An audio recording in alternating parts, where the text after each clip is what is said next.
Bismillahirrahmanirrahim. Assalamualaikum warahmatullahi wabarakatuh. Alhamdulillahi rabbil alamin. Wal aqibatu lil muttaqin. Wala udwana illa 'alal zalimin. Ashhadu an la ilaha illallah wahdahu la syarika lah. Wa ashhadu anna Muhammadan abduhu wa rasuluh la nabiyya ba'dah. Qala Allah subhanahu wa ta'ala fi muhkami tanzilih ba'dal a'yadhi billahi minasyaitanir rajim. Ya ayyuhalladzina amanu taqullaha haqqa tuqatih wa la tamutunna illa wa antum muslimun.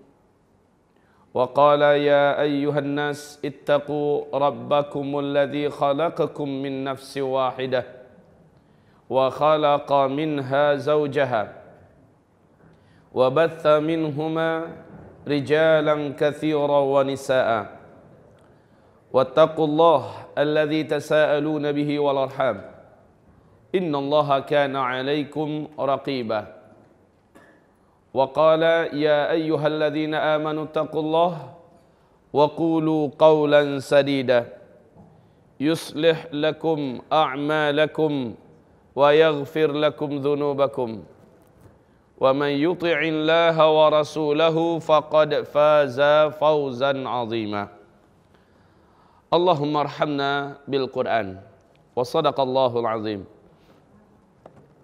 وقال النبي صلى الله عليه وسلم فإن أصدق الحديث كتاب الله وخير الهدي هدي محمد صلى الله عليه وسلم وشر الأمور محدثاتها وكل محدثة بدعة وكل بدعة ضلالة وكل ضلالة في النار أما بعد. Ma'asyiral muslimin wal muslimat, hamba-hamba Allah yang kami muliakan. Marilah kita bersyukur kepada Allah Subhanahu wa taala. Alhamdulillah, kita adalah termasuk yang diberi oleh Allah Subhanahu wa taala nikmat iman dan hidayah Islam. Kita berdoa agar nikmat ini dapat bertahan untuk dan buat kita sampai kita berjumpa dengan Allah Subhanahu wa taala. Amin ya rabbana amin. Kemudian marilah kita bersalawat dan menyampaikan salam untuk Rasulullah Muhammad sallallahu alaihi wasallam. Amma ba'du. Ma'asyiral muslimin. Tema kita pada malam hari ini adalah tentang risalah ilmiah berkaitan dengan takdir.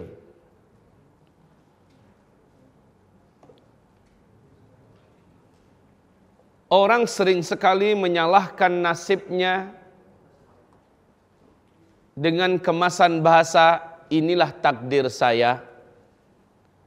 Gimana lagi? Saya harus terima.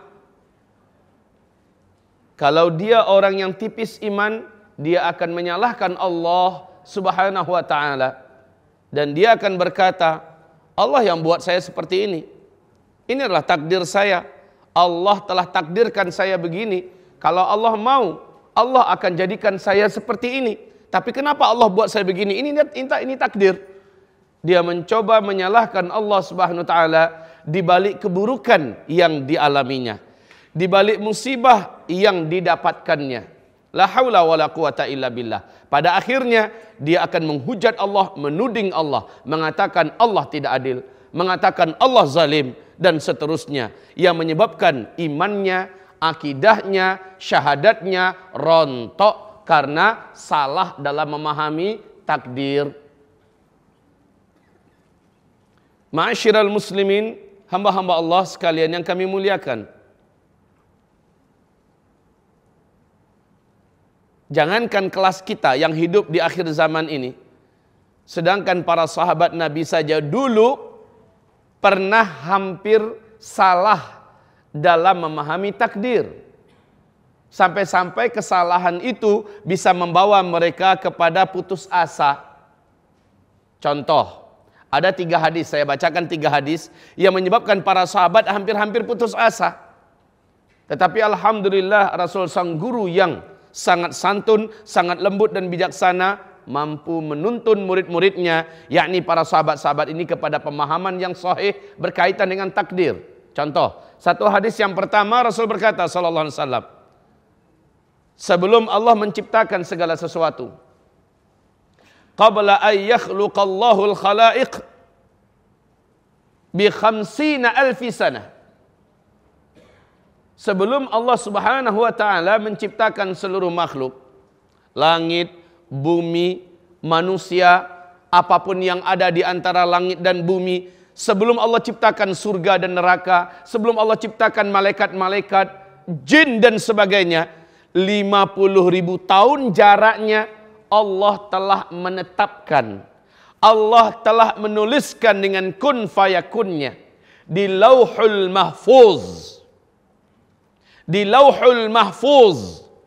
Lauhul Mahfuz adalah catatan yang maha lengkap, maha besar, maha sempurna dari seluruh peristiwa-peristiwa yang akan terjadi, dari seluruh apa-apa yang akan ada. Ini adalah Lauhul Mahfuz. Allah telah tuliskan di sana, di Lauhul Mahfuz, segala sesuatu yang akan terjadi, segala sesuatu yang akan ada. 50.000 tahun segala sesuatu itu ada. Sebelum itu ada, sudah Allah tetapkan. Ini akan diciptakan nanti. Ini bumi, ini langit, ini pohon, ini laut, ini orang, ini fulan, ini semut, ini jin, ini apa saja, bahkan surga dan neraka akan diciptakan dan semuanya tertulis di Lauhul Mahfuz. Jaraknya 50.000 tahun. Sudah tertulis semuanya di situ. Apa yang akan terjadi pada hari anu, pada bulan anu, pada tahun anu, sudah tertulis di dalam kitab Lauhul Mahfuz itu sebelum segala sesuatunya ada. Ini yang pertama.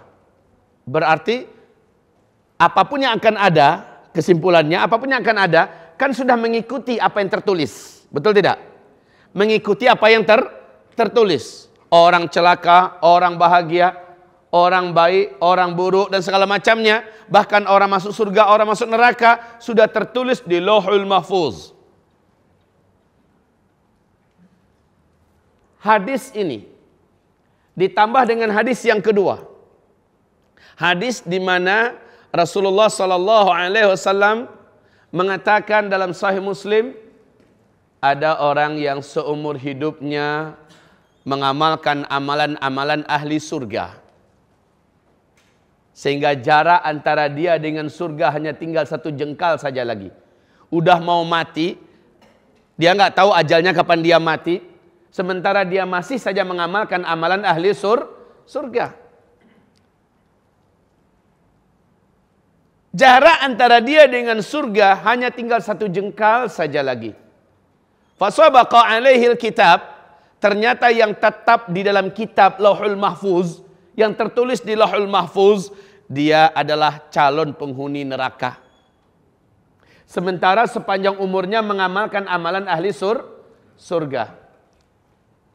Fa'amila amala ahli nar.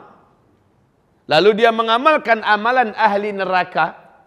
Mati dalam keadaan mengamalkan amalan ahli neraka, su'ul khatimah, fadakhalan nar. Dia pun masuk ke dalam neraka. Artinya tidak akan meleset. Kalau dia memang sudah pasti akan menjadi ahli neraka, walaupun dia baik seumur hidupnya, dia akan menjadi ahli neraka. Yang tertulis begitu. Ayo Bapak, Ibu, kira-kira salah sangka nggak kita akhirnya? Kira-kira kita akan salah sangka nggak akhirnya? Ditambah lagi lanjutan hadis ini, masih hadis yang sama. Ada orang yang selama umurnya, sepanjang hayatnya mengamalkan amalan ahli neraka, sehingga jarak antara dia dengan neraka hanya tinggal 1 jengkal saja lagi. Ternyata yang tertulis di Lauhul Mahfuz, dia adalah penduduk surga. Fa'amila amala ahli jannah, lalu dia pun mengamalkan amalan ahli surga. Dalam keadaan mengamalkan amalan ahli surga, dia banting setir, dia taubat nasuha, baru beberapa saat setelah itu dia pun meninggal dunia dalam keadaan sudah putih semua dosa-dosanya, dan dia meninggal dalam keadaan husnul khatimah. Fadakhalal jannah, dia pun masuk ke dalam surga. Nabi menutup hadisnya, innamal a'malu bi khawatimiha. Sesungguhnya amalan seseorang tergantung kepada penutupan umurnya. Sesungguhnya amalan seseorang tergantung kepada penutupan umurnya. Ngapain dia di akhir hayatnya? Baik kaum muslimin, saya contohkan. Seorang pemuda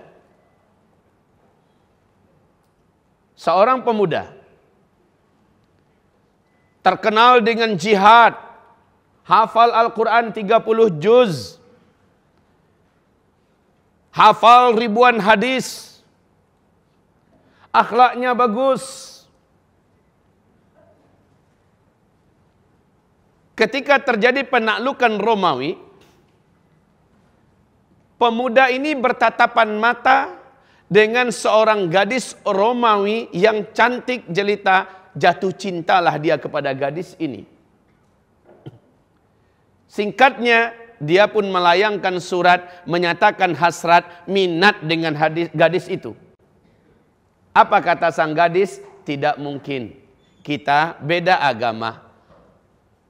Orang tuaku dan keluargaku takkan mengizinkan aku menjadi milikmu, menjadi istrimu, kecuali engkau masuk ke dalam agama kami. Maka laki-laki ini telah dibutakan, mata hatinya telah gelap, dan dia akhirnya melamar wanita itu dengan harga yang sangat mahal, masuk ke dalam agama itu wanita. Para sahabat-sahabatnya, orang-orang terdekatnya merasa tak percaya dengan apa yang mereka dengar, yang mereka saksikan.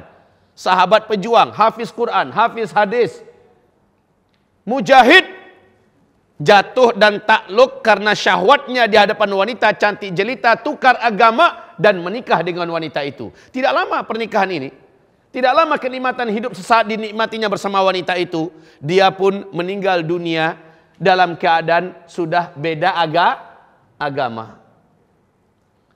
Maka akhir hayat waktu dia meninggal dunia, ayat yang dia hafal cuma sisa 2 ayat saja lagi, dan dua-duanya dia bacakan sebelum dia menghembuskan nafas terakhirnya. Dia adalah ayat-ayat azab.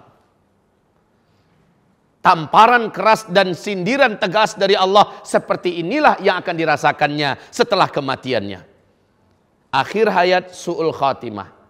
Coba nih, tangkap ini baik-baik. Gimana orang gak salah sangka akhirnya. Sementara kisah yang lain seperti ini. Seorang lelaki datang kepada Nabi Muhammad SAW berkata, "Ya Rasulullah, izinkan saya berperang bersama engkau." Rasul bertanya kepadanya, "Aslamta? Apakah kamu sudah masuk Islam?" Dia berkata, "Saya belum masuk Islam ya Rasulullah." Maka kata Rasulullah, "Inna nahnu la nasta'idu bimusyrik." Sorry, kalau begitu kami tidak akan minta tolong dan mau dibantu oleh orang musyrik. Aslim, Islam dulu ente, kata Nabi. Bergabunglah di sini perang bersama saya. Maka dia berkata, "Ya Rasulullah, saya Islamnya nanti setelah selesai perang, baru saya masuk Islam." Kata Rasul, "Kalau nanti nggak usah ikut sekarang." Maka dia pun menyatakan 2 kalimat syahadatnya dengan jujur.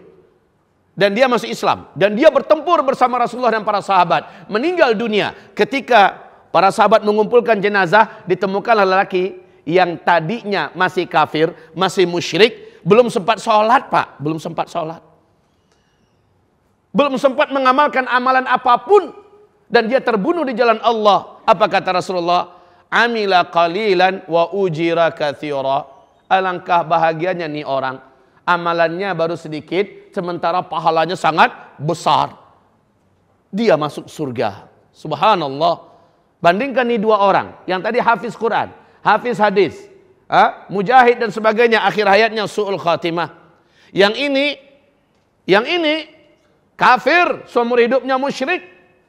Ternyata dia tobat, masuk Islam dan meninggal syahid dan dia masuk surga.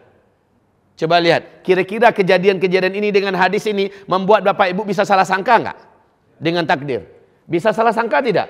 Ya, pasti. Apalagi ditambah dengan hadis berikut ini dari Sahih Muslim. Rasul berkata sallallahu alaihi wasallam, Adam diperintahkan oleh Allah untuk melihat ke sebelah kanannya, Adam pun melihat.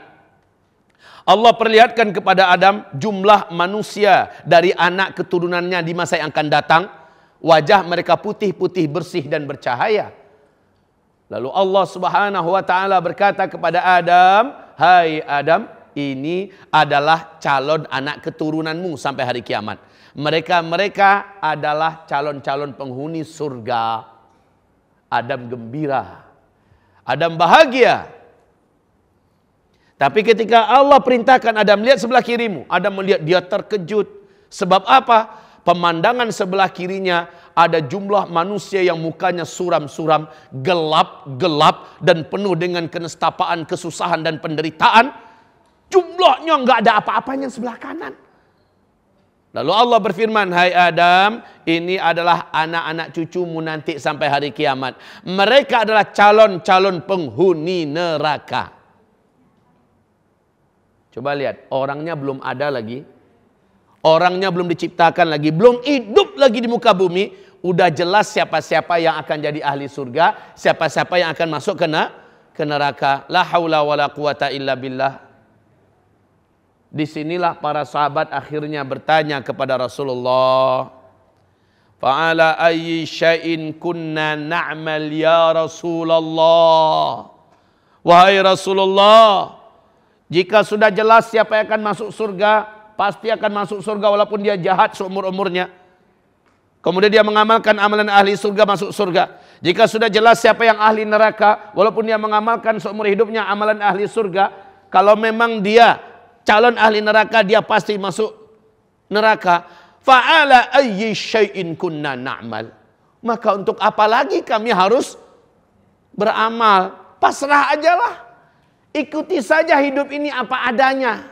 Toh takdir yang akan mengantarkan kami kemana kami nanti berakhir. Betul?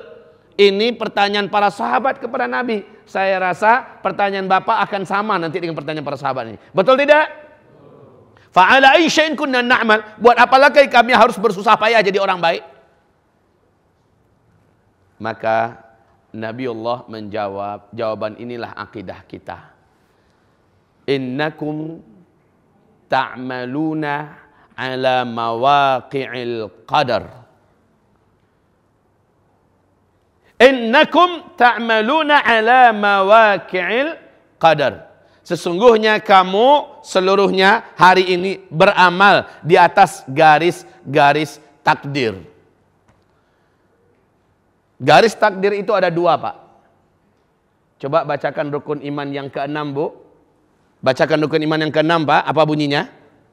Beriman dengan takdir yang baik dan takdir yang buruk. Garis takdir itu ada dua. Ujungnya yang ini baik, yang ini buruk. Innakum ta'maluna ala mawaqi'il qadar. Sesungguhnya kamu beramal di atas garis-garis takdir atau ketentuan-ketentuan takdir. Siapa yang memilih amalan di atas garis kebaikan, takdirnya nanti adalah seperti ini. Siapa yang memilih beramal di atas garis-garis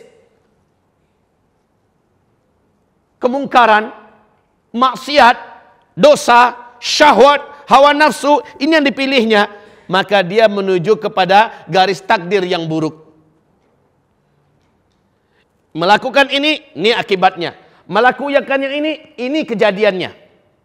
Sebab kamu memilih jalan yang baik, jalan yang benar, ujung-ujungnya kamu akan sampai di sini. Setelah sampai kamu di situ, itulah takdir. Akibat kamu mengikuti syahwat kamu, akibat kamu mengikuti hawa nafsu kamu, akibat kamu mengikuti godaan setan jin atau setan manusia. Padahal kamu sudah tahu Allah mengharamkan, kamu tetap tempuh itu jalan, maka akibatnya adalah seperti ini. Tanggung tuh akibat, rasakan tuh akibat. Akibat dari sebuah pilihan, maka itulah yang takdir.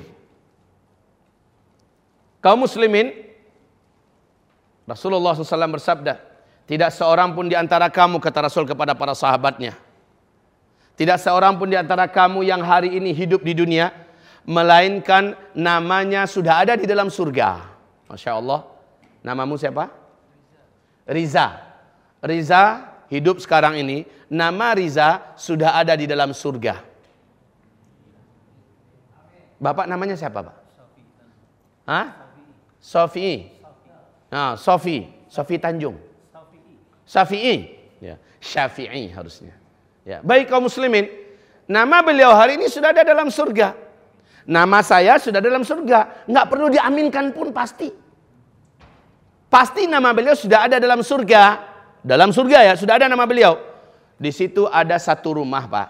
Rumahnya nggak tanggung-tanggung. Gede rumah itu 105 km kali 105 km. Gedenya rumah. Sementara batu batanya padat dari emas murni luar dalam, Pak. Dengan itu disusun dengan yakut dan zabarjat sebagai pasir dan semennya. Masya Allah, ya. Interior dan eksteriornya satu saja batu mulia yang ditempelkan di dinding rumah orang itu. Seandainya bumi ini dengan seluruh kekayaan bumi dijual, belum kebelik itu satu itu batu. Dengan bahan-bahan termahal, dan di gerbang sana tertulis bahwa istana ini atau rumah ini pemiliknya adalah Syafi'i. Pemiliknya adalah Riza. Pemiliknya adalah Zulkifli. Pemiliknya adalah Datong. Pemiliknya adalah Pak Ujang. Pemiliknya adalah Pak Denok. Dan lain-lain kita semua. Tertulis nama masing-masing bapak di satu rumah yang telah Allah siapkan dalam surga. Onde-mande Ustadz Baraka gadang rumah itu. Hah? Berapa besar tuh rumah? Ya, bapak juga harus nyadar. Allah mengumumkan dalam Al-Quran, besarnya surga adalah seluas langit dan bumi. Padahal itu baru satu surga. Bapak kan tahu, langit sampai hari ini, ruang angkasa sampai hari ini, belum ketahuan berapa luasnya. Belum ketahuan. Itu baru satu surga. Begini kaum muslimin. NASA Amerika telah meluncurkan pesawat ulang-alik tanpa awak. Pada tahun 2001, akhirnya diumumkan kepada dunia bahwa pesawat itu telah hilang. Telah berhasil ditemukan, sampai sebelum dia hilang, telah berhasil ditemukan melalui pantauan untuk pesawat, ya, pesawat ulang-alik tanpa awak, 100 miliar galaksi di ruang angkasa. Satu galaksi saja, garis diameternya mampu menghabiskan perjalanan cahaya selama 50.000 tahun. Satu galaksi. Galaksi kita ini namanya galaksi Bima Sakti. Satu galaksi kita saja menghabiskan perjalanan cahaya 50.000 tahun, Pak. Padahal satu detik perjalanan cahaya 300.000 kilometer. Satu detik perjalanan cahaya. Ini 50.000 tahun baru satu galaksi, garis diameternya. Bagaimana dengan 1 miliar galaksi? Luasnya surga, arduha as-samawatu wal ard. Seluas seluruh langit dan bumi. Masya Allah, luasnya. Itu baru satu surga. Sementara surga itu ada 500 tingkatan. Subhanallah. Satu tingkatan dengan tingkatan yang lain adalah seluas langit dan bumi. Makanya kalau dikatakan rumah kita nanti, satu orang punya rumah nanti dalam surga, besarnya tuh rumah adalah 105 km kali 105 km. Kalau dalam bahasa hadis 70 mil kali 70 mil. Kalau 1 mil 1,5 kilo saja jadinya adalah 105 km. Nggak kebayang, Pak. Di dunia ini tidak akan ada manusia yang mampu membuat rumah sebesar itu dengan bahan-bahan termahal. Bapak mungkin sudah mencoba membuat rumah yang terbaik dengan usaha dan bahan-bahan terbaik dengan harga yang biar seberapapun. Sampai Cida Bapak membuat rumah itu. Hah? Sampai Cido. Sampai habis-habisan. Itu rumah paling-paling gedenya sih berapa? Rumah orang-orang hebat di Washington, di New Zealand, di India, di Cina, rumahnya kayak istana. Itu belum apa-apanya. Kelas kakus, kalaupun ada kakus nanti di surga, belum akan sampai gedenya rumah yang dibuat oleh manusia di bumi ini. Dibandingkan rumah kita dalam surga. Maka sangatlah rugi dan gila, sangatlah bodoh dan oon orang yang demi dunia dia telantarkan masa depan surganya. Dia buang masa depan surganya. Kita lanjutkan. Nama Bapak sudah ada di surga. Nama Bapak sudah ada di surga. Nama saya sudah ada di surga. Nama setiap ibu-ibu sudah ada dalam surga, Bu. Alhamdulillah. Tapi ingat, di waktu yang sama kata Rasulullah, di waktu yang sama nama Zulkifli Muhammad Ali sudah ada di dalam sel neraka Jahannam. Tertulis di pintu sel itu, calon penghuni sel ini adalah Zulkifli Muhammad Ali.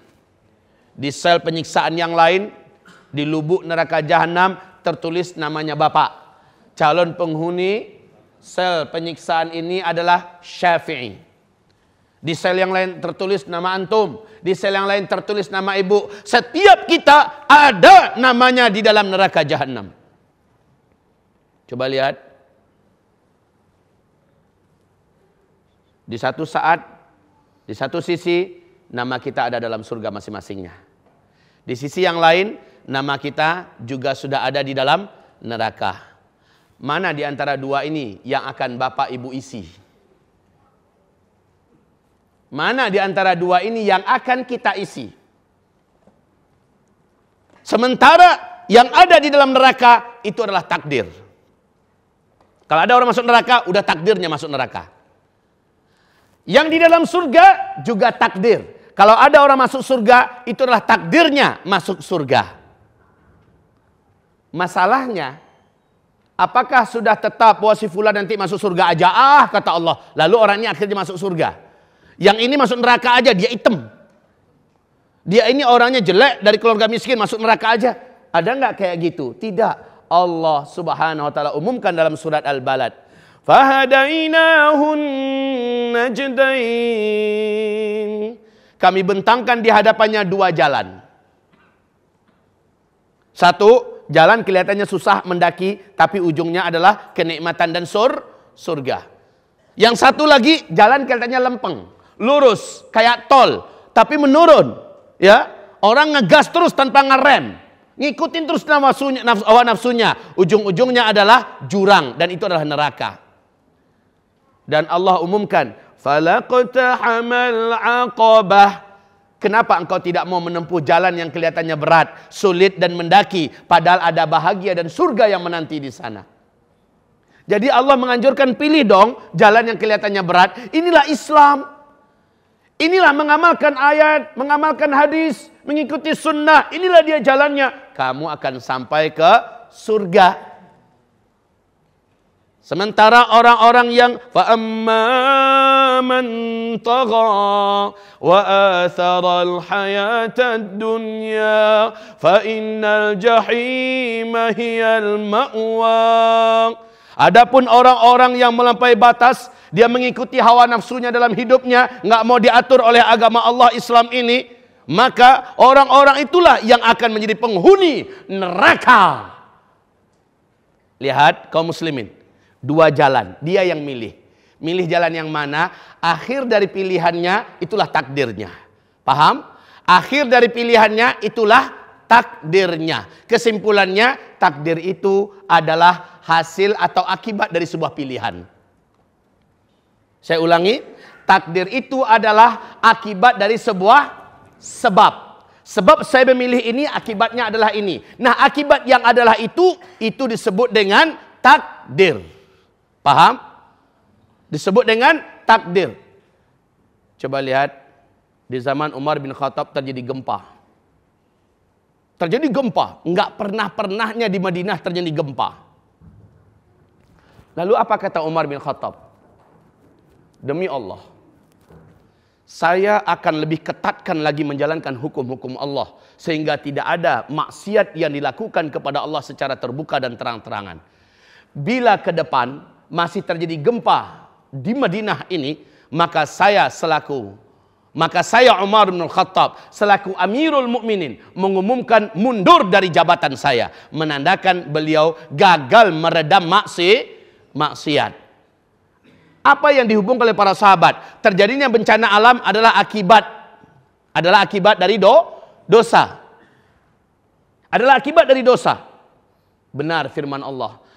Mari kalau dibaca, kalau ada yang hafal. Zaharal fasadu fil barri wal bahri bima kasabat aydin nas liyudhiqahum ba'dalladhi amilu la'allahum yarji'un.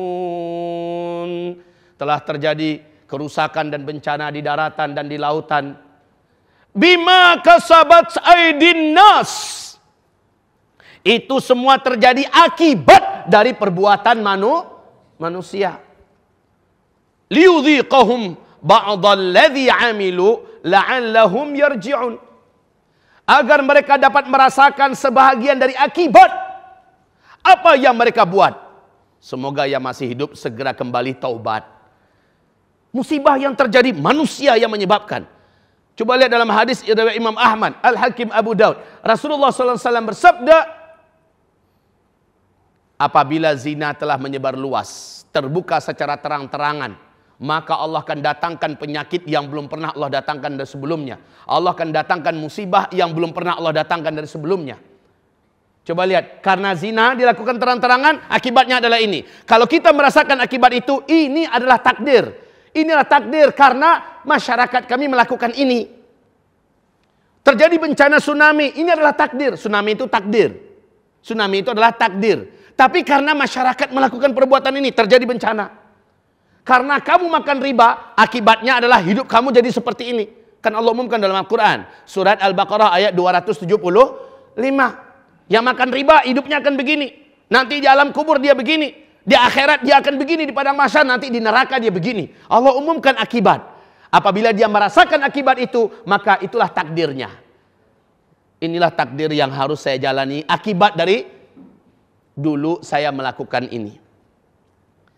Jadi ada hukum kausalitas, sebab dan akibat. Sebab saya memilih bini yang macam ini, akibatnya saya punya anak yang seperti ini. Jadi jangan nyalahkan takdir. Udah takdir saya, anak saya menjadi pendurhaka semua.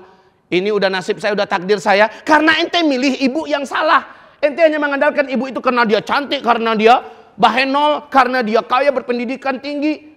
Lalu ente nikah, padahal agamanya centang perenang, akhlaknya naudzubillah.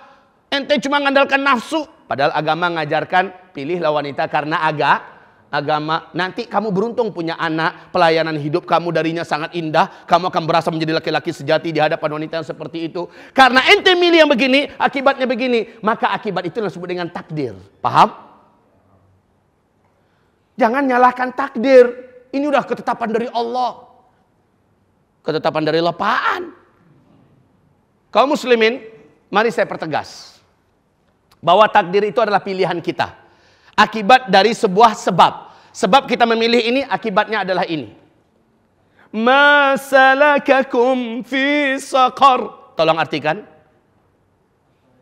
Apakah yang menyebabkan kamu masuk ke dalam neraka saqar? Apakah yang menyebabkan kamu masuk ke dalam neraka sakar? Apa jawaban penduduk sakar itu?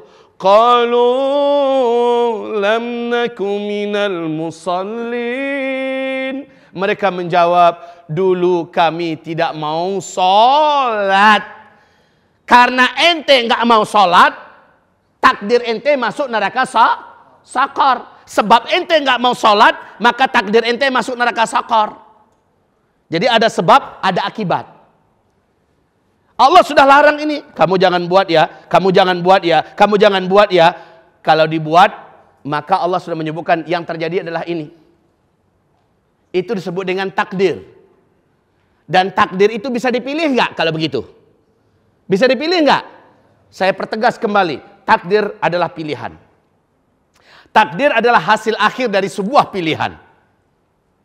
Bapak mau tahu takdir bapak nanti bagaimana, Bu? Ibu mau tahu takdir ibu nanti di surga atau di neraka? Sekarang ini ibu bisa tahu loh, Bu. Caranya adalah jalan hidup yang mana yang ibu pilih hari ini. Allah perintahkan ibu agar taat pada suami. Banyak wanita yang membangkang dan melawan kepada suami hari ini. Allah perintahkan ibu agar menutup aurat. Ternyata ibu-ibu hari ini, wanita-wanita hari ini bangga membuka-bukakan auratnya. Ya, dia yang memilih, maka rasakan akibat dari sebuah pilihan yang dia pilih. Baik, kaum muslimin. Umar bin Khattab radhiyallahu anhu melakukan sebuah perjalanan kenegaraan ke negeri Syam. Zaman dulu kan nggak ada internet. Zaman dulu tidak ada WhatsApp. Zaman dulu nggak ada Twitter. Nggak ada telepon-telepon untuk bisa berkomunikasi secara cepat, mengetahui apa perkembangan di sana. Umar bin Khattab menetapkan dengan rombongan besar menuju ke negeri Syam. Syam hari ini apa namanya? Syria, Palestina, Yordania, dan Lebanon. Ini 4 negara dulu namanya Syam. Umar mengatakan kita ke Syam. Investigasi dan menjajaki perkembangan pemerintahan khilafah Islamiyah yang diwakilkan kepada wakil-wakilnya di sana. Beliau bawa rombongan terdiri dari 4 rombongan besar. Rombongan pertama adalah kalangan muhajirin senior. Rombongan kedua kalangan ansor senior. Rombongan ketiga adalah para pemuka-pemuka Quraisy yang masuk Islam. Ya, kemudian baru para pengawal dan bala tentara ala kadarnya. Di perjalanan berjumpa dengan Abu Ubaidah ibnul Jarrah, panglima perang yang terkenal sangat jago. Ketemu di jalan. Abu Ubaidah ibnul Jarrah ini baru keluar dari negeri Syam. Saat berpapasan di tengah jalan, Assalamualaikum warahmatullahi wabarakatuh ya Amirul Mukminin. Waalaikumsalam warahmatullahi wabarakatuh. Hendak kemanakah engkau wahai Amirul Mukminin? Hendak kemanakah rombongan akan engkau bawa? Umar menjawab, kami akan pergi ke Syam. Ke negeri mana? Ke negeri Anu. Waduh, kata Abu Ubaidah bin Jarrah, wahai Amirul Mukminin, saya baru saja keluar dari negeri Syam, tempat yang akan engkau tuju. Saat ini sudah mewabah di sana penyakit ta'un, semacam wabah penyakit menular yang mematikan. Wahai Amirul Mukminin, saran saya jangan lanjutkan perjalananmu, pending dulu lah. Jangan lanjutkan perjalananmu, pending dulu. Apa kata Umar bin Khattab? Sahih berita yang engkau sampaikan ini? Benar wahai Amirul Mukminin. Sudah banyak yang korban di sana. Bapak baca dalam sejarah Pak, Bu. Di masa Umar bin Khattab, puluhan ribu manusia meninggal dunia di negeri Syam gara-gara penyakit ta'un, penyakit menular yang amat sangat berbahaya, menular dan mematikan. Ya, Umar bin Khattab lalu berkata, kalau begitu seluruhnya berhenti dulu. Tegakkan tenda di sini. Saya akan musyawarah dengan setiap kita. Dan nanti malam saya akan minta petunjuk dari Allah. Apakah ini diteruskan perjalanan atau balik-balik ke belakang ke Madinah Al-Munawwarah. Besok pagi keputusannya selepas sholat subuh. Ini kata Umar bin Khattab. Maka Umar mulai bermusyawarah. Dipanggil dulu orang-orang muhajirin yang ikut bersamanya. Diminta pandangan mereka. Ya, diminta pandangan mereka. Tuan-tuan sekalian, ini ada seperti ini, kalian sudah tahu. Gimana? Kita teruskan atau kita mundur? Sebagian besar berkata, baiknya kita kembali ke Madinah, wahai Amirul Mukminin. Nanti kan bisa kita lanjutkan ke Syam. Yang lain abstain, nggak memberikan pendapat. Selesai, kemudian dipanggil kelompok Ansar. Gimana pandangan kalian? Hampir sama dengan Muhajirin. Mereka mengatakan kita balik ke Madinah. Sebagian lagi mengatakan abstain. Ya. Lalu dipanggil para pemuka Quraisy yang sudah masuk Islam. Sama, rata-rata mengatakan kita pulang ke Madinah. Nah, Umar bin Khattab lalu tahajud di malam hari itu. Lalu dia angkat tangan berdoa kepada Allah, mohon keteguhan hati. Terus atau mundur ke belakang, bagaimana yang baik menurut engkau ya Allah. Kuatkan hati hamba. Subuhnya sudah bulat hati Umar bahwa rombongan akan balik lagi ke kota Madinah. Awas ya, rombongan akan balik ke kota Madinah. Udah mantap hatinya, mau diumumkan, datang Utsman bin Affan, nyusul dari belakang. Utsman kaget, loh kok rombongan jadi buat tenda di sini? Apa kata mereka? Ada kejadian seperti ini. Katanya di Syam sedang mewabah penyakit menular. Tempat yang akan kita tuju di sana sedang ada ta'un, penyakit wabah menular yang mematikan. Lalu Umar bin Khattab memutuskan, tegak dulu tenda di sini, besok keputusannya. Apa kata Utsman bin Affan? Saya dengar hadis dari Rasulullah tentang masalah ini. Oh ya? Iya. Saya mau sampaikan langsung hadis ini kepada Umar bin Khattab, kata Utsman bin Affan radhiyallahu anhuma. Lalu ketemulah Utsman dengan Umar. Apa kata Utsman? Saya dengarkan Rasulullah bersabda tentang penyakit menular. Oh, apa itu? Apa itu? Kata Umar. Semangat betul Umar ingin mendengarkannya. Maka kata Utsman, Rasulullah bersabda, apabila kamu mendengar di suatu daerah ada penyakit menular, maka yang di dalam daerah itu tidak boleh keluar dari daerahnya, mesti bertahan di situ. Dan yang di luar tidak boleh masuk ke dalam daerah itu. Ini adalah keputusan yang diputuskan oleh Rasulullah. Mendengarkan itu senyumlah Umar bin Khattab dan bersyukur, alhamdulillah keputusan yang saya ambil ternyata sama persis dengan hadis dari Rasulullah yang baru ini saya dengarkan. Rasul mengatakan yang di luar nggak boleh masuk, yang di dalam nggak boleh keluar. Keputusan Umar adalah balik ke Madinah, maka dia umumkan. Sudahlah dia mengatakan ini keputusan saya dan ini juga ada hadis yang tepat dengan apa yang sudah saya ambilkan keputusannya. Rombongan balik ke belakang. Muaz bin Jabal angkat tangan. Afirarun min qadarillah ya amiral mu'minin. Hai amirul mu'minin, apakah engkau ingin ngajak kita lari dari takdir? Maju hai Umar. Kalau memang takdirnya kita di sana kena terserang oleh penyakit wabah taun yang menular, mematikan, kita mati di sana syahid. Kan ada hadisnya. Siapa meninggal karena penyakit menular dia syahid. Maju wahai Umar. Kenapa engkau jadi mundur? Ini kan sudah takdir. Haha. Ini kata Muadz bin Jabal. Apa jawaban Umar? Ini jawaban benar-benar seorang yang jenius. Pantasan Nabi mengatakan, kalau ada Nabi yang pantas jadi Nabi setelah saya, Umarlah orangnya. Apa kata Umar? Naam. Nafirru min qadarillah ila qadarillah. Yes. Ya. Kita lari dari satu takdir Allah kepada takdir Allah yang lain. Ayo, ini jawaban yang luar biasa, Pak. Maju terus takdir Allah, kita terserang penyakit menular yang mematikan dan mungkin kita mati di sana. Itu takdir kita. Mundur ke belakang, kita selamat. Takdir Allah yang lain adalah kita tidak terserang penyakit menular yang mematikan, ya. Dan itu adalah takdir yang baik. Takdir maju adalah buruk. Terserang penyakit, mati di situ. Takdir baik adalah mundur ke belakang. Jadi dengan ini kaum muslimin na'am. Nafirru min qadarillah ila qadarillah. Iya, kita lari dari satu takdir Allah kepada takdir Allah yang lain. Maknanya apa? Takdir itu adalah sebuah akibat dari sebuah sebab. Sebab saya memilih ini, terjadi ini. Sebab saya memilih ini, terjadi ini. Takdir itu ada dua. Takdir baik dan takdir buruk. Dan ini wajib kita imani. Takdir adalah sebuah pilihan, akibat dari sebuah pilihan. Kita lanjutkan setelah sholat isya. Jangan kemana-mana, tetaplah di tempat. Kita laksanakan sholat isya dulu. Astaghfirullah ya Allah, subhanakallah wa bihamdika, asyhadu an la ilaha illa anta, astaghfiruka wa atubu ilaik. Bismillahirrahmanirrahim. Alhamdulillah. Wassalatu wassalamu ala Rasulillah sallallahu alaihi wasallam. Bapak Ibu sekalian, hamba-hamba Allah yang kami muliakan. Tadi telah kita jelaskan bahwa sesungguhnya takdir adalah sesuatu yang sifatnya berawal dari sebuah pilihan.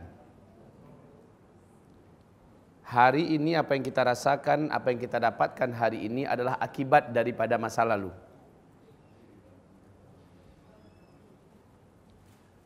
Apakah perbedaan antara takdir dengan qada? Apakah perbedaan antara takdir dengan qada? Bapak pernah mendengar pelajaran yang disampaikan dalam bab akidah, beriman dengan qada dan qadar, ya, beriman dengan qada dan qadar. Sudah ada. Qada dan qadar. Kalau qadar, inilah yang berhubungan dengan takdir. Takdir sesuatu yang berawal dari sebuah pilihan. Akibatnya, kesudahannya, akhirnya, inilah yang disebut dengan takdir. Contoh, ada api. Api ini karakter aslinya Allah ciptakan sebagai sunnatullah, dingin apa panas? Api ini panas. Api ini panas disebut dengan qada. Itu keputusan dari Allah, sepihak. Allah sudah tetapkan, Allah sudah tentukan api ini panas. Dan itu tidak akan berubah.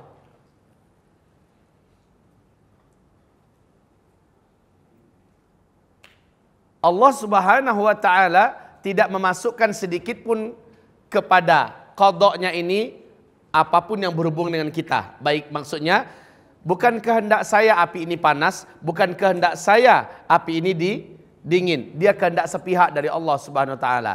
Maka nanti pada hari kiamat Allah tidak akan tanyakan kepada kita, kenapa api kamu di dunia panas? Allah tak akan tanyakan.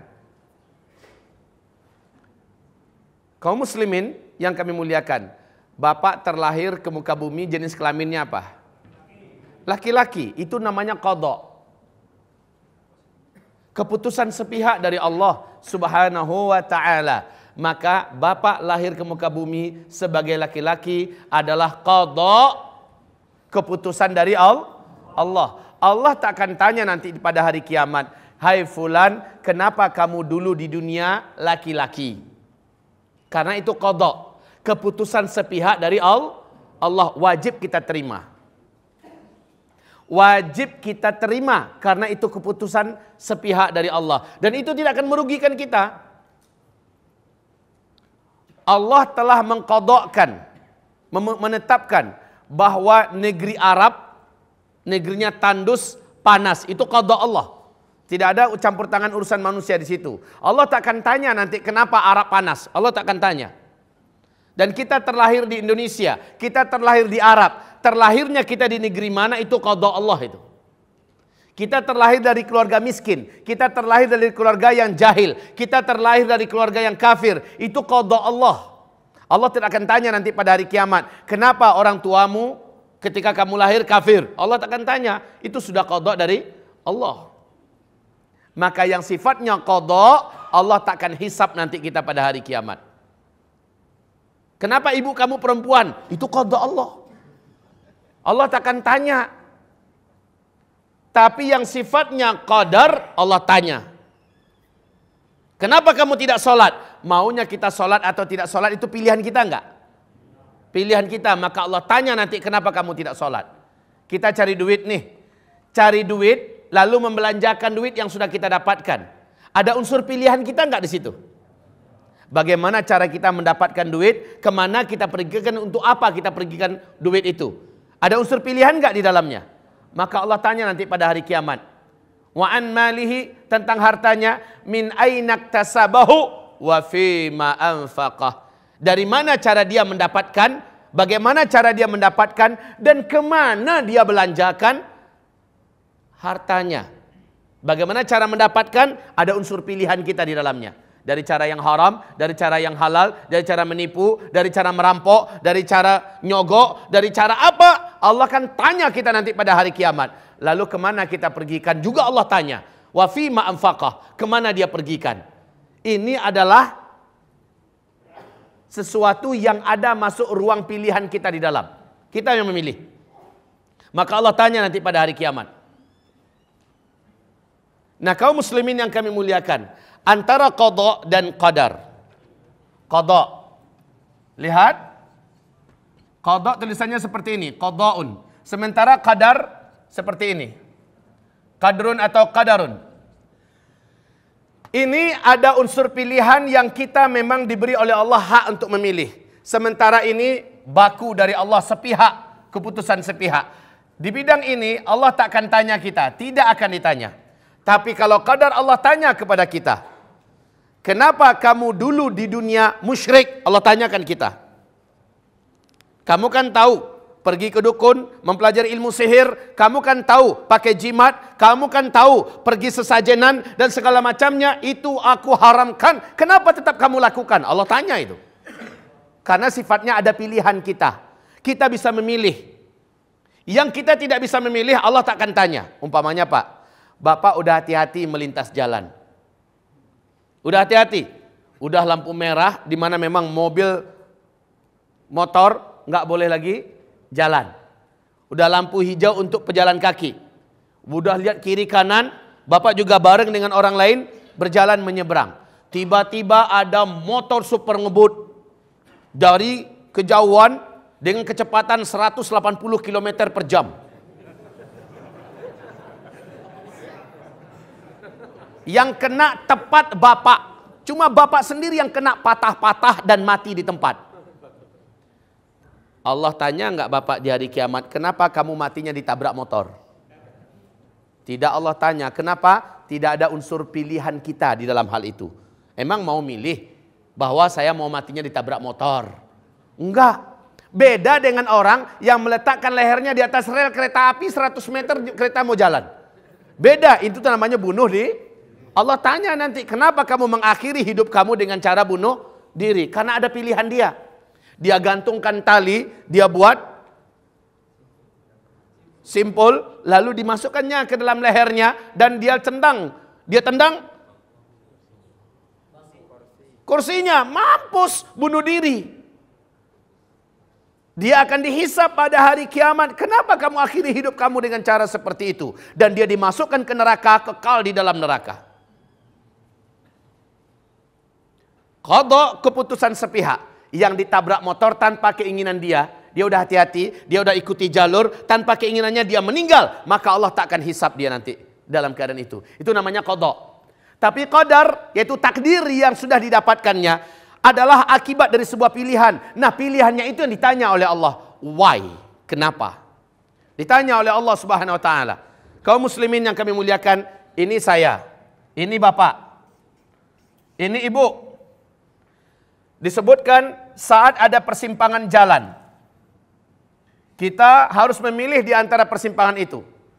Ujung dari persimpangan jalan ini adalah takdir, ya. Takdir yaitu surga. Yang kanan adalah surga, yang kiri adalah neraka. Udah takdirnya masuk neraka, udah takdirnya masuk surga. Kaum muslimin, jalan menuju ke surga sudah Allah tunjukkan di muka bumi ini. Inilah disebut dengan mawaqi'ul qadar yang hadis kita bacakan awal-awal tadi. Sesungguhnya kamu beramal di atas garis-garis garis takdir menuju kebaikan dan kebahagiaan surga adalah kamu jalani dan kamu tempuh Islam ini secara kafah. Kamu lawan hawa nafsu kamu. Kamu taklukkan diri kamu di atas petunjuk Rasulullah SAW. Kamu berjalan dengan sabar. Maka kamu sampai kepada takdir yang indah. Yang nama kita sudah ada di dalamnya surga. Tapi ketika kamu mengikuti hawa nafsu kamu, kamu lebih mengikuti syahwat kamu, kamu melampaui batas dalam hidup ini, kamu langgar apa-apa yang Allah haramkan, kamu tinggalkan apa-apa yang Allah wajibkan demi memenangkan hawa nafsumu, maka kamu menempuh jalan neraka. Takdirmu adalah masuk neraka dan memang sudah ada namanya dan disiapkan tempatnya di dalam neraka. Innakum kuntum ta'maluna ala mawaqi'il qadar. Disebabkan dia memilih jalan yang salah, maka dia harus merasakan takdirnya di dalam neraka. Takdir itu artinya adalah keputusan dari Allah. Keputusan dari Allah karena kamu yang buat ulah, rasakan. Kembali kepada api. Kalau kita berhati-hati dari api, insya Allah kita akan selamat. Tapi karena saya letakkan tangan saya di atas api, kebakar tuh tangan. Takdir saya ketika saya letakkan tangan di atas api adalah kebakar. Itu takdir yang harus saya tanggung, Udah takdir saya, tangan saya kebakar. Kenapa ente letak di atas api? Ente yang sableng. Kaum muslimin, udah tahu itu api berdampak, membakar, menghanguskan. Kita main-main api dan letakkan tangan di atas api, kebakar. Lalu kita katakan, udah takdirku kebakar. Memang iya takdir dia karena dia memilih membakarkan dirinya di atas api. Memang takdir. Udah takdirku dapat istri yang macam ini. Ternyata istrinya suka serong. Ternyata istrinya mendidik anak menjadi anak yang durhaka, anak yang jahat segala macamnya. Memang takdir saya karena saya memilih dia. Itu kesimpulannya. Karena yang saya memilih dia dulu. Orang tua saya orang yang taat. Mak saya, bapak saya sudah mengatakan, nak, jangan kamu nikah dengan wanita yang macam itu, nak. Kamu nanti menyesal. Ternyata karena cinta. The love is blind. Ya? Karena cinta. Semua seruan orang-orang yang mencintai kita abaikan. Jangan. Lalu kita turunkan hawa nafsu kita. Sekarang akibatnya kita rasakan. Nah, inilah ketika kita mengatakan, udah takdirku. Memang takdir ente. Karena ente memilih, padahal ente bisa memilih yang baik. Kamu bisa memilih wanita yang solehah. Kamu bisa memilih wanita yang taat. Kenapa kamu tidak pilih wanita yang taat? Hanya kurang cantik sikit. Hanya karena biasa-biasa aja wajahnya. Yang ini bahenol. Yang ini cantik, geles. Lalu, nggak tahu bagaimana yang benar.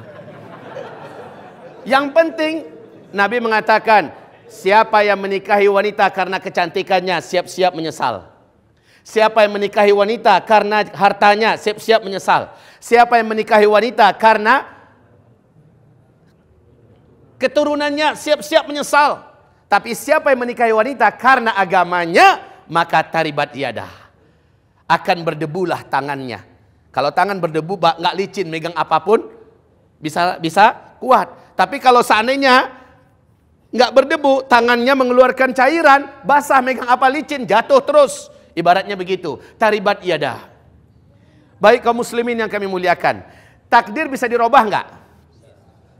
Tadi bisa dirubah nggak? Selama belum sampai nyawa di tenggorokan. Selama belum terbit matahari di sebelah barat. Di dunia ini masih hidup kita, takdir masih bisa dirubah. Takdir itu bisa dirubah, Pak. La syai'a yughayyirul qadara illa du'a. Tidak ada yang dapat merubah takdir kecuali doa. Saya contohkan. Khalid bin Walid saat dia berhadapan dengan panglima perang Persia untuk menaklukkan sebuah kota. Apa kata si panglima? Panglima perang Persia ini. Hai Khalid, saya tantang ente. Tantang ngapain? Ini adalah racun. Racun ini paling mematikan dan racun paling berbahaya di bumi. Hanya hitungan detik ente mampus. Sekarang racun ini saya letakkan dalam segelas air. Bila berani ente minum dan ente tidak apa-apa, ente selamat, ente tidak mati, kota ini milik ente. Dengan seluruh harta yang ada di dalamnya, dengan seluruh apa yang ada di dalamnya, milik ente, kami mundur tanpa perang. Kalau menurut takdirnya, racun diminum mati nggak? Mati. Khalid menerima tantangan itu. Oke, emang gua takut. Kemudian disodorkan kepada Khalid bin Walid racun dalam gelas, racun paling mematikan. Khalid berdoa kepada Allah.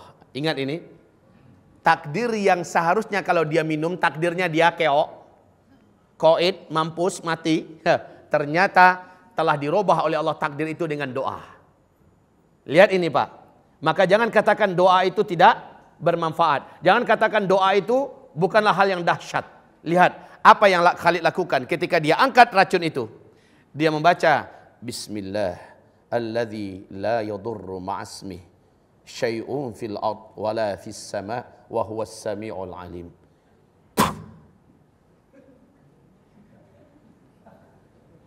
Ini bukan amalan dukun ya. Ini bacaan sunnah. Dengan nama Allah. Yang tidak ada mudarat sesuatu apapun yang ada di langit dan yang ada di bumi. Dengan nama Allah. Nggak ada mudarat. Racun itu bermudarat nggak? Karena dia memilih racun untuk diminumnya. Tapi dia mendoakan ke atas racun itu. Doa yang diajarkan oleh Rasulullah. Dengan nama Allah yang tidak ada mudarat sesuatu apapun yang ada di langit dan yang tidak ada di bumi. Dialah Allah yang maha mendengar lagi maha mengetahui. Kemudian beliau meminumnya. Bismillah. Habis satu gelas. Si panglima Persia menunggu-nunggu. Mampus lu, mampus. Mati. Khalid bilang, tambah. Ente mau tambah.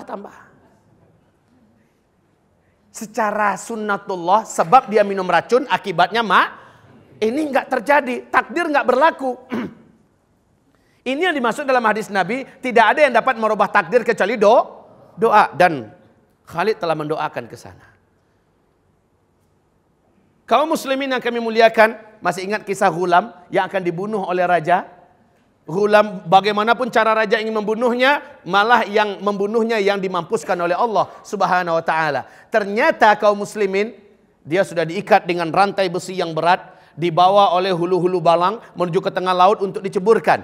Apa bahasa doanya? Allahumma kfinihim bima syi'ta. Ya Allah, selamatkan aku dengan caramu dari orang-orang ini. Mereka seluruhnya tenggelam. Si Ghulam balik ke istana dalam keadaan selamat. Loh, masih hidup? Kemudian dibawa ke puncak bukit, jatuhkan dia di sana. Secara sunnatullah, dia dalam keadaan diikat, orang yang membawanya orang yang kuat-kuat, secara hitungan takdir harusnya dia sudah tidak ada. Dia kembali, ternyata yang membawanya yang jatuh seluruhnya. Allahumma kfinihim bima syi'ta. Kaum muslimin coba perhatikan ini, ketajaman dan kekuatan doa. Memang benar, la syai'a yughayyirul qadara illa doa. Tidak ada yang dapat merubah takdir kecuali doa. Saya ingatkan kepada Bapak Ibu, kisah seorang da'iyah dan ustazah di Mesir namanya Sayyidah Zainab Al-Ghazali. Terkenal, Pak. Dia masuk penjara. Difitnah. Di dalam penjara, hukuman untuknya adalah dibunuh. Cara membunuhnya kejam, Pak. 3 ekor anjing elder. Yang tinggi-tinggi gede dilaparkan selama 1 minggu. Kemudian saat eksekusi, Ustazah Sayyidah Zainab Al-Ghazali ini dilepongkan apa bahasanya?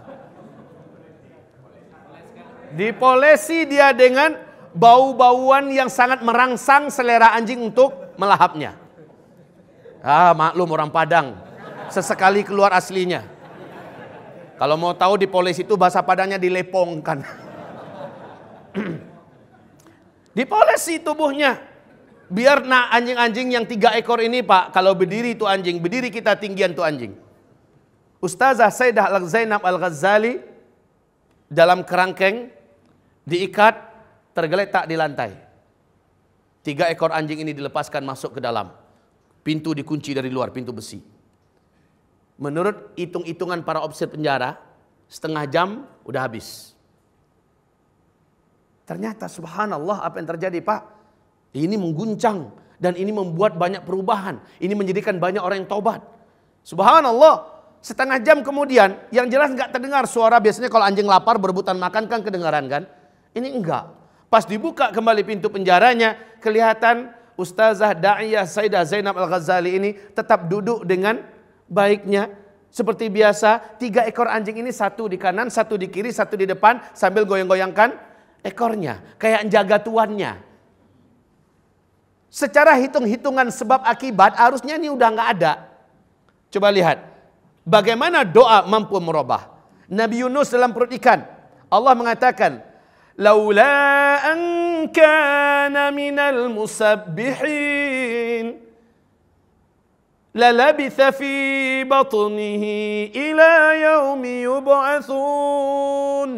Kalaulah bukan karena Yunus rajin berdoa, banyak bertasbih, suka kepada Allah Subhanahu wa taala, meminta tolong, pasti dia akan tinggal dalam perut ikan itu sampai hari kiamat.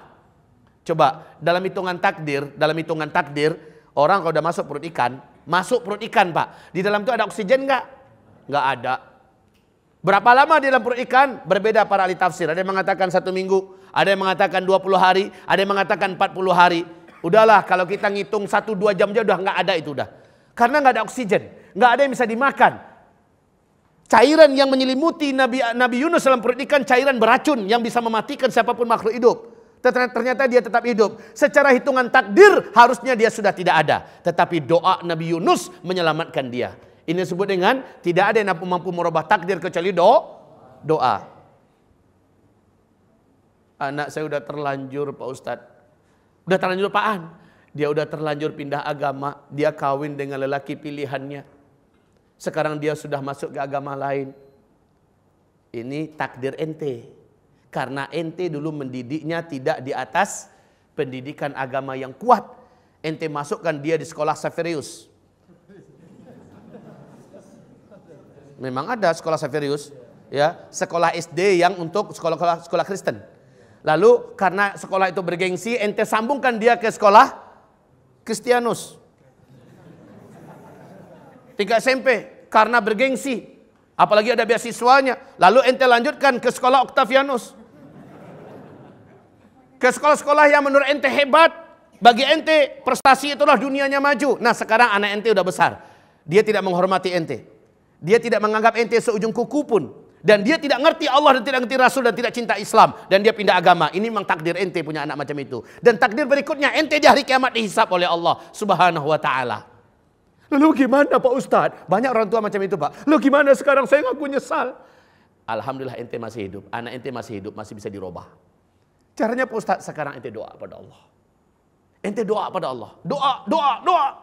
Minta kepada Allah, ya Rabb, hamba menyesal telah menjadi anak salah cara. Ya Allah, hamba serahkan anak hamba kepada Engkau. Hidayah ada di tanganmu. Hati anak hamba dalam genggamanmu. Ya Allah, turunkanlah hidayah dengan caramu. Ya Allah, robahlah anak hamba. Lunakkan hatinya, terangilah hatinya dengan hidayahmu. Dan terus doa siang malam. Selepas tahajud doa lagi, sebut anaknya. Pasti Allah akan kabulkan doa. Pasti Allah akan kabulkan doa. Yang gak bisa dirubah itu adalah qadha. Ya Allah, jadikanlah hamba dari laki-laki ke perempuan, ya Allah. Nggak jadi itu. Karena laki-lakinya kita itu qadha, keputusan sepihak dari Allah. Nggak ada urusan campur tangan manusia. Begitu kaum muslimin. Ya Allah, jadikanlah api ini menjadi dingin. Dinginkanlah api ini. Dingin, ya Allah, dingin. Nggak bisa, itu qadha. Lalu bakar tangan kita, kebakar. Aduh, angus. Ya angus, dasar ente oon. Bapak Ibu yang kami muliakan, api panas. Kalau terjadi api dingin itu hanya mukjizat. Dan itu terjadi pada Nabi Ibrahim. Itu namanya mukjizat. Karena qadha dirubah oleh Allah. Itu namanya mukjizat. Ketika ada sesuatu yang tidak mungkin, ternyata itu terjadi, maka itu adalah mukjizat. Ada juga namanya karomah. Taib kaum muslimin yang kami muliakan. Sekarang kita kembali kepada takdir. Orang akan dihisab ketika dia melakukan sesuatu yang sudah dilarang, ya, lalu dia merasakan akibatnya, di akhirat dia dihisab. Sejak kapan seseorang start mulai dihisab oleh Allah? Ketika dia sudah mulai akil baligh. Anak kecil nggak sholat dihisab nggak nanti pada hari kiamat? Enggak. Orang gila nggak sholat dihisab nggak nanti pada hari kiamat? Anak Yahudi mati, anak Nasrani mati, anak orang ateis mati, anak seorang komunis mati, belum akil baligh. Di neraka itu masuk surga dia? Ada yang ragu-ragu nih, gimana? Masuk surga, masuk neraka? Anak komunis loh. Belum balik. Berani jamin masuk surga? Berani jamin? Dalam hadis sahih Bukhari, Bunda Aisyah bertanya pada Rasulullah SAW, ya Rasulullah, di manakah anak-anak Yahudi nanti di hari kiamat yang meninggal dunia sebelum akil baligh? Nabi mengatakan hum fil jannah. Mereka ada di dalam surga. Anak Yahudi ya Rasulullah? Iya. Bunda Aisyah sampai bertanya, anak Yahudi ya Rasulullah? Iya. Kenapa? Karena dia masih kecil, dia masih belum bisa menentukan mana yang benar, mana yang salah. Meninggal dunia. Orang gila juga Pak, walaupun usianya 40 tahun, dari kecil dia lahir dalam keadaan idiot, dari kecil dalam keadaan gila, lalu meninggal dalam usia 20 tahun, 40 tahun, tetap masuk surga. Sebab apa? Otaknya nggak jalan. Babana lai bau tak indah. Ya. Otaknya nggak jalan, dia nggak bisa milih mana yang benar, mana yang salah. Makanya nggak wajib orang gila sholat. Nggak berdosa orang gila nggak puasa. Ya kan? Ini orang gila. Kalau dia mati, ya, maka Bapak Ibu, orang gila, insya Allah selama dia gilanya sebelum akil baligh, lalu dia meninggal dalam usia yang 40 tahun, 50 tahun atau berapalah, dia adalah dijamin ahli surga. Tapi kita yang gak gila, melakukan perbuatan gila, dihisab masuk neraka. Malaikatnya bilang, gila loh, masuk neraka dia. Kaum muslimin yang kami muliakan, ini adalah takdir. Takdir orang masuk neraka karena dia memilih jalan neraka. Sekali lagi saya katakan, hari ini Bapak hidupnya susah. Hari ini Bapak hidupnya sempit. Sebab apa? Saya susah, hidup saya sempit, kemana-mana udah gak bisa sekarang. Kenapa? Dibelit utang. Bapak dibelit utang itu akibat nggak? Akibat dari apa? Akibat dari tamak dulu. Ketamakan Bapak ikutkan. Bapak perturutkan, akhirnya ngutang sana, ngutang sini, nyewa bank apa? Ambil dana dari bank segala macamnya. Lalu Bapak dibelit oleh utang. Padahal Allah haramkan jangan makan riba. Ustadz, stop Ustadz. Ini nyinggung saya, kena saya langsung Pak Ustadz. Memang sengaja saya nyinggung. Supaya tobat. Ustadz, saya udah ngaku sekarang, saya mau tobat. Allah terima, pasti Allah terima. Lalu bagaimana? Bersihkan itu utang-utang. Gimana pun caranya. Jual aset-aset yang ada. Jangan lagi terikat dengan bank konvensional. Jangan lagi pernah terikat dengan bank-bank ribawi, ya, atau minjam-minjam, karena seluruhnya akan menjadikan bapak ibu tersiksa. Takdir saya hidup susah ini karena memang disebabkan karena saya mengikuti tamak saya. Ini takdir, Pak. Allah suruh kita berinfak, kita pelit. Allah suruh kita bersedekah, kita pelit. Faman yabkhal innama yabkhalu an nafsih. Siapa yang bakhil, siapa yang pelit, dia balik pelit untuk dirinya sendiri. Karena ketika seseorang menahan harta, Allah akan menahan kebaikan dan keberkahan harta darinya. Dan Allah akan hancurkan dia. Tapi orang yang bersedekah, orang yang berinfak, Allah jadikan hartanya berkah. Allah jadikan apa yang dikeluarkan diganti berlipat kali ganda. Makanya para malaikat berdoa menjelang terbit matahari, waktu subuh. Setiap kita didatangi dua malaikat berdoa, Allahumma a'ti munfiqan khalafa. Ya Allah, orang ini kalau dia berinfak hari ini, gantilah. Wa a'ti mumsikan talafa. Yang lain berdoa, ya Allah, jika ia tidak berinfak hari ini, celakakanlah. Malaikat yang doakan, malaikat itu tanpa dosa, Pak. Doanya pasti dikabulkan oleh Allah Subhanahu wa taala. Baik kaum muslimin, takdir saya hari ini kenapa hidup saya susah? Karena ente bakhil. Karena ente bakhil, hidup ente disusahkan oleh Allah Subhanahu wa taala. Kan kita tahu siapa yang melapangkan saudaranya, Allah akan melapangkan dirinya. Betul tidak?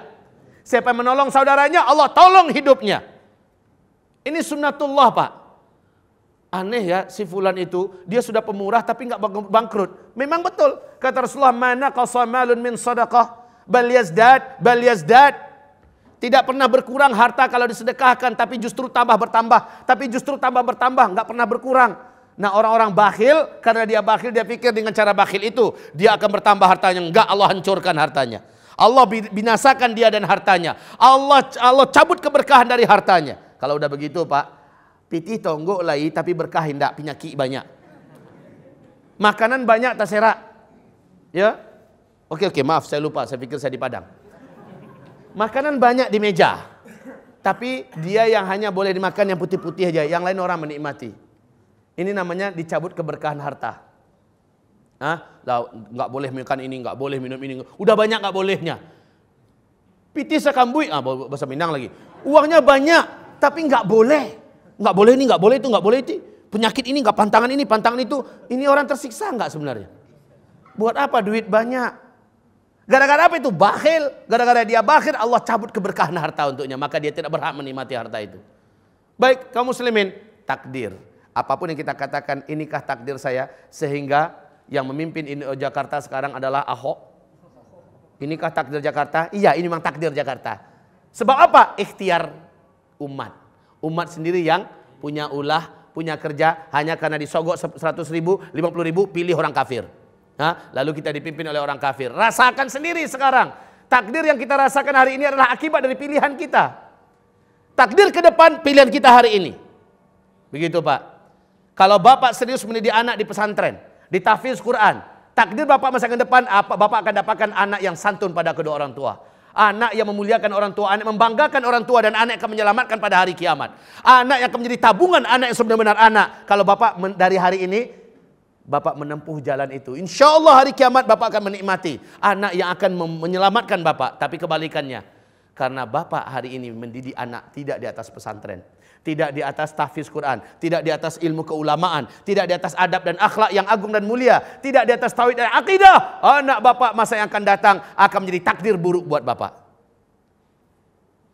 Inilah dia akibat saya dulu menyekolahkan anak saya di sekolah sekuler. Inilah dia akibatnya. Saya dulu menyekolahkan anak saya ke sekolah yang jauh daripada agama. Inilah akibatnya. Iya, inilah takdir saya memang. Tapi masih bisa dirubah nggak? Masih bisa. Sekali lagi, selagi belum mati, selagi belum terbit matahari sebelah barat, ya, selagi anak Bapak masih hidup masih bisa. Tapi kalau sudah meninggal tamat sudah.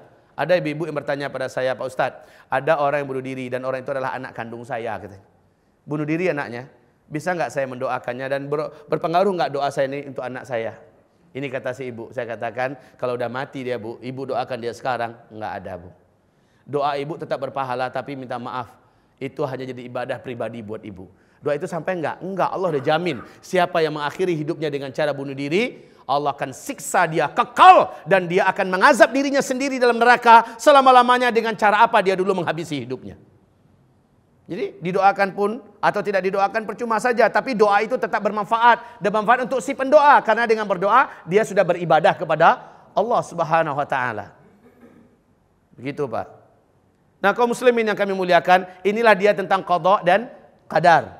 Kembali kita. Ustaz, lalu apa maksudnya? 50.000 tahun sebelum langit dan bumi diciptakan, sudah tertulis di Lauhul Mahfuz bahwa nanti kita akan begini, kita nanti akan begini, kita nanti akan begini. Apa maksudnya itu, Pak Ustadz? Bingung nggak? Bukankah ini berarti Allah telah tetapkan duluan? Bukankah kita hanya mengikuti skenario yang telah disusun oleh Allah? Bukankah ini namanya keputusan dari Allah? Bukan. Sekali lagi, bukan. Yang keputusan dari Allah namanya qada. Yang qadar atau takdir, sekali lagi, adalah ilmu Allah maha meliputi segala sesuatu. Sampai sesuatu itu belum lagi ada, Allah dah tahu bahwa si fulan nanti akan ada. Saya ciptakan dia nanti. Lalu setelah dia besar, dia memilih jalan hidup begini. Dituliskan itu, dia akan memilih jalan hidup seperti ini. Nanti dia akan menikahi wanita yang seperti ini dengan pilihannya sendiri. Nanti dia akan mengakhiri hidupnya dengan cara bunuh diri. Dengan pilihannya dan keinginannya sendiri, ya. Kemudian dia akan diazab di neraka. Di dalam kubur dia disiksa, di neraka dia diazab. Seluruhnya tertulis sebelum orang ini diciptakan. Tapi berangkat dari pilihan orang itu, dan Allah Maha tahu dia yang milih. Padahal sudah banyak menasihati, jangan kamu lakukan ini, jangan kamu buat itu. Dia abaikan semua nasihat orang. Nuraninya berkata ini tidak baik, tapi tetap dia lakukan. Tetap dia lakukan, dia milih. Maka nanti pada hari kiamat, Pak, pilihan kita tidak akan disesalkan kepada Allah. Dan setiap orang-orang yang akan disiksa mengakui dosa-dosanya. Mengakui dosa-dosanya. Mereka tidak akan menyalahkan Allah. Mereka mengakui, benar hamba dulu berzina, benar hamba dulu makan riba, benar hamba dulu merampok, benar hamba dulu membunuh, benar. Dia mengakui, benar. Ya Allah, ya Rabb, ya. Waktu itu dia taubat, dah terlambat. Taubat itu di dunia. Waktu itu dia menyesal, sudah terlambat. Memang setiap takdir buruk akan berujung pada penyesalan. Tapi penyesalan ketika itu sudah tidak bermanfaat. Berair mata, darah sekalipun, Allah tak akan peduli dengan orang ini. Qala khsa'u fiha wa la tukallimuni. Diam kalian, jangan bicara dengan saya pada hari ini. Dulu ketika di dunia sudah ditegur kalian oleh dai-daiku, oleh rasul-rasulku, telah ditegur oleh kalian oleh para ulama-ulamaku, dan kalian mengabaikannya. Tidak peduli. Bahkan banyak orang sekarang mengatakan, jangan sok peduli dengan saya. Urus hidup ente sendiri. Saya urus hidup saya sendiri. Banyak sekali orang yang menampik kebenaran dan nasihat dengan bahasa-bahasa, saya lebih tahu jalan hidup yang mau saya tempuh. Dan ini adalah hak saya. Ente jangan masuk urusan saya. Jangan campur tangan dalam urusan saya. Anak berkata pada orang tuanya, Pak, saya sudah besar, Pak. Jangan Bapak ikut campur dalam hidup saya. Cukup sampai di sini. Saya pandai menentukan hidup saya sendiri. Anak-anak yang seperti ini, enggak, masa lalu Bapak sudah berlalu. Ini adalah zaman kami. Dan saya sudah sekolah jauh-jauh, Pak. Bapak SD aja enggak tamat, sok ngatur saya. Coba lihat tuh anak. Kaum muslimin yang kami muliakan. Orang-orang yang dinasihati enggak mau, maka dia akan menyesali itu nanti pada hari kiamat. Taib kaum muslimin, kita kembali kepada takdir. Kesimpulannya di sini adalah apapun yang kita lakukan hari ini memang sudah tertulis di Lauhul Mahfuz, dan itu karena pilihan kita. Kembali kepada hadis tadi, ada orang yang seumur hidupnya sudah mengamalkan amalan ahli surga. Ternyata yang tertulis di Lauhul Mahfuz dia adalah calon ahli neraka. Maksudnya apa ini? Bukankah tidak adil? Sudah dia baik-baik seumur hidupnya, ternyata yang tertulis di Lauhul Mahfuz dia adalah ahli neraka. Pak, Bapak tahu kan? Rasulullah bersabda dalam hadis Sahih Bukhari dan Sahih Muslim, ada seorang lelaki masuk surga karena seekor lalat. Ada seorang lelaki masuk neraka karena seekor lalat. Dua orang pemuda ini berteman, bersahabat. Mereka melakukan safar, nyasar di kampung kafir penyembah patung berhala. Kemudian mereka ditangkap. Dan mereka tidak dibenarkan lewat kecuali memberikan sesembahan kepada Tuhan-Tuhan mereka, itu patung-patung yang mereka sembah. Kata dua orang lelaki ini tidak. Lalu kata mereka, jika kalian tidak mau, kalian kami bantai, kalian kami bunuh. Lakukan persembahan. Korbankan sesuatu dari makhluk yang bernyawa.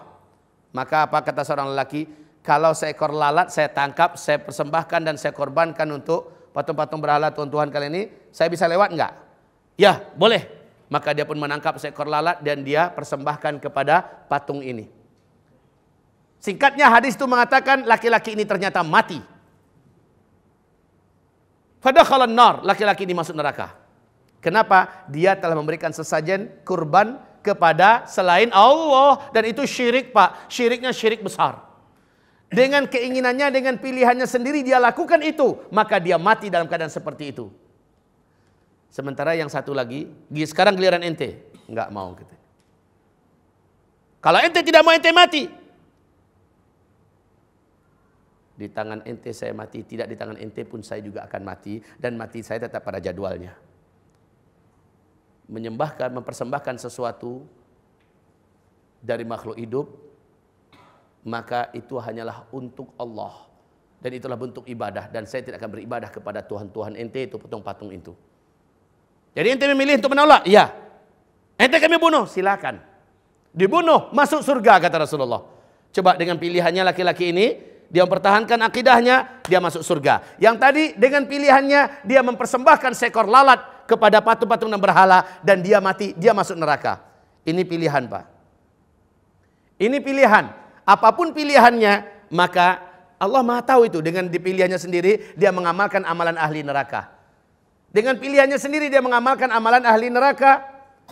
Bukan Allah yang menetapkan, dia yang milih. Di akhir hayat kita, ini sakarat. Atau anggaplah beberapa hari menjelang dia mati, ternyata orang jahat ini, orang jahat ini, beberapa hari dia akan mati, dia memilih jalan taubat. Dia nggak tahu kapan dia mati, tapi ketika tersentuh olehnya 1-2 kata-kata atau pengajian, sambil duduk mabuk di samping masjid, terbangun, mabuk ya, subuhnya dia terbangun, dia dengarkan ceramah, tersentuh dia pun menangis, ya, taubat dia. Padahal jadwalnya di sisi Allah kematiannya hanyalah 2 hari lagi. Dia taubat benar-benar, lalu 2 hari kemudian dia mati. Dia husnul khotimah, dosa masa lalunya Allah putihkan. Dia yang memilih. Makanya Allah mengatakan jangan kamu menunda-nunda tobat. Tar, udah tua. Emang ada jaminan dari malaikat maut datang kepada kita, hai fulan, ini karcis kematian ente. Umur ente mati nanti 65 tahun setengah. Oh, saya masih 25 tahun, masih lama. Buat dosa dulu ntar ujung-ujungnya tobat. Enggak, kan enggak ada seperti itu. Karena enggak ada, ini adalah misteri dan rahasia. Jangan tunda-tunda. Sari'u ila maghfirah. Cepat kamu tobat. Cepat. Bisa jadi kita tobat hari ini, sorenya kita meninggal. Kematian adalah misteri dan rahasia, Pak. Banyak buah-buah jatuh ketika dia masih hijau muda. Ada yang sudah sangat tua, belum lagi jatuh. Ya, ayah saya sekarang beberapa bulan lagi umurnya udah 100 tahun. Masih hidup aja. Alhamdulillah masih kuat, masih sehat. Sementara anak-anaknya, bahkan anaknya yang paling tua usia 79 tahun udah meninggal duluan. Kaum muslimin yang kami muliakan, abang saya yang nomor 3 dari anaknya, ya, anak beliau, abang saya nomor yang ketiga, saya anak kelima, udah meninggal duluan. Muda masih usia 43 tahun udah meninggal.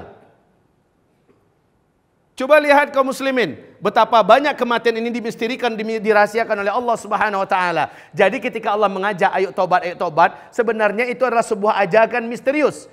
Ajakan yang penuh rahasia, ajakan yang kalau dipenuhi maka kita akan berbahagia dan beruntung. Ada orang yang sudah mau masuk neraka, udah dekat lagi sejengkal sisanya, ternyata dia memilih jalan yang baik dan dia jadi orang baik.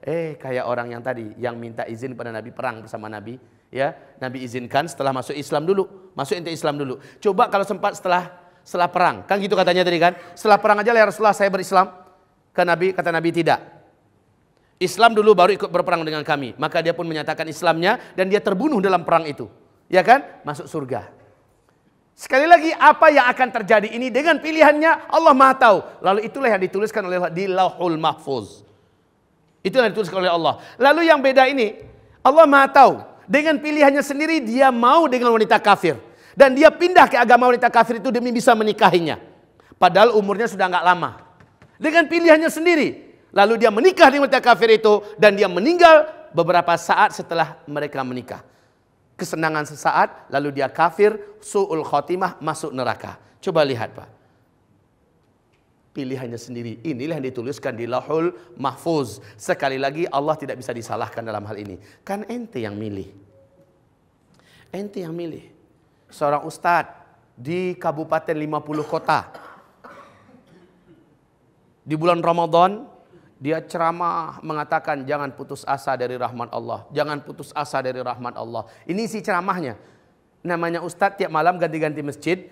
Judul ceramahnya itu aja. Iyalah, ya kan? Masjidnya beda-beda. Jangan putus asa dari rahmat Allah. Masjid sana, jangan putus asa dari rahmat Allah. Masjid sana, jangan putus asa dari rahmat Allah. Habis Ramadan Pak, 2 minggu setelah Idul Fitri, orang melihat dia sering termenung sendiri. Sering menyendiri, melamun sendiri. Setelah itu, dia tidak nampak sama sekali. Tapi tiap orang lewat depan rumahnya, mulai tercium bau. Bau. Makin hari makin busuk bau tersebut. Pada akhirnya Ustadz itu nggak nampak lagi sama orang. Ya, tapi bau di rumahnya sangat menyengat. Akhirnya dibuka pintu dengan paksa, ditemukan Ustadz itu di dalam kamarnya sudah gantung diri. Itu pilihannya enggak? Pasti pilihannya enggak? Pasti pilihannya. Ini yang saya maksud tadi, seseorang mati dengan cara apa, maka itu akan dihisab oleh Allah. Tapi bila ia mati tidak dengan keinginannya, umpamanya, saya sudah berobat kemana-mana supaya penyakit perut saya sembuh. Ternyata saya tidak sembuh-sembuh. Padahal berbagai macam usaha dan ikhtiar yang halal, yang baik sudah saya lakukan. Saya nggak sembuh-sembuh. Meninggal. Saya meninggal ini dengan keinginan saya atau tidak? Tidak. Lalu orang yang meninggal macam ini, kata Rasulullah apa? Siapa yang meninggal karena sakit perut, syahid. Betul nggak? Man mata min batnin fahuwa syahid. Siapa yang mati karena sakit perut yang nggak sembuh-sembuh, dia udah berobat dengan cara-cara apapun nggak sembuh-sembuh, maka dia syahid.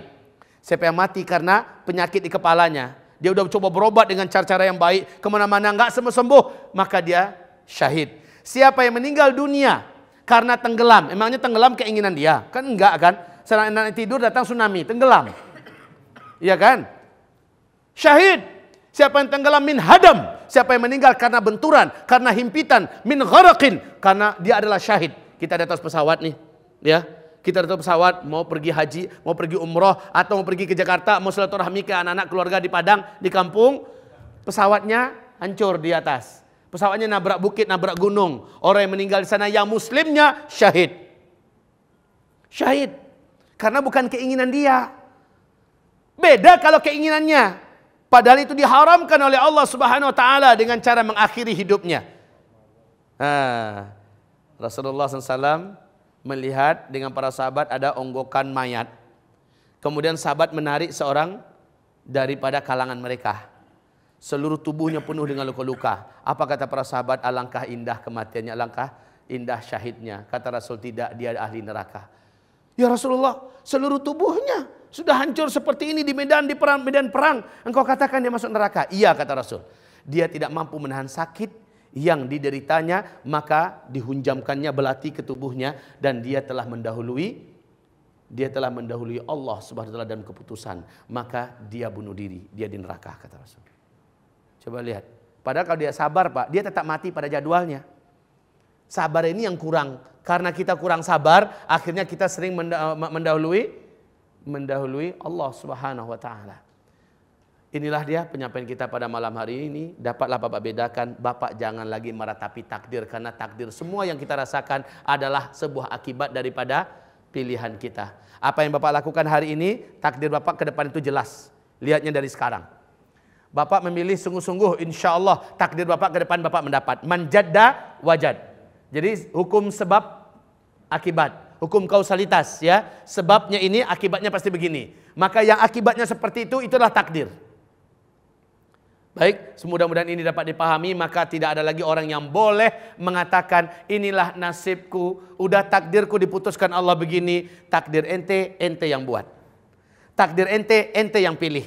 Takdir ente yang tentukan. Allah hanya menuliskan di Lauh Mahfuz, ente yang milih.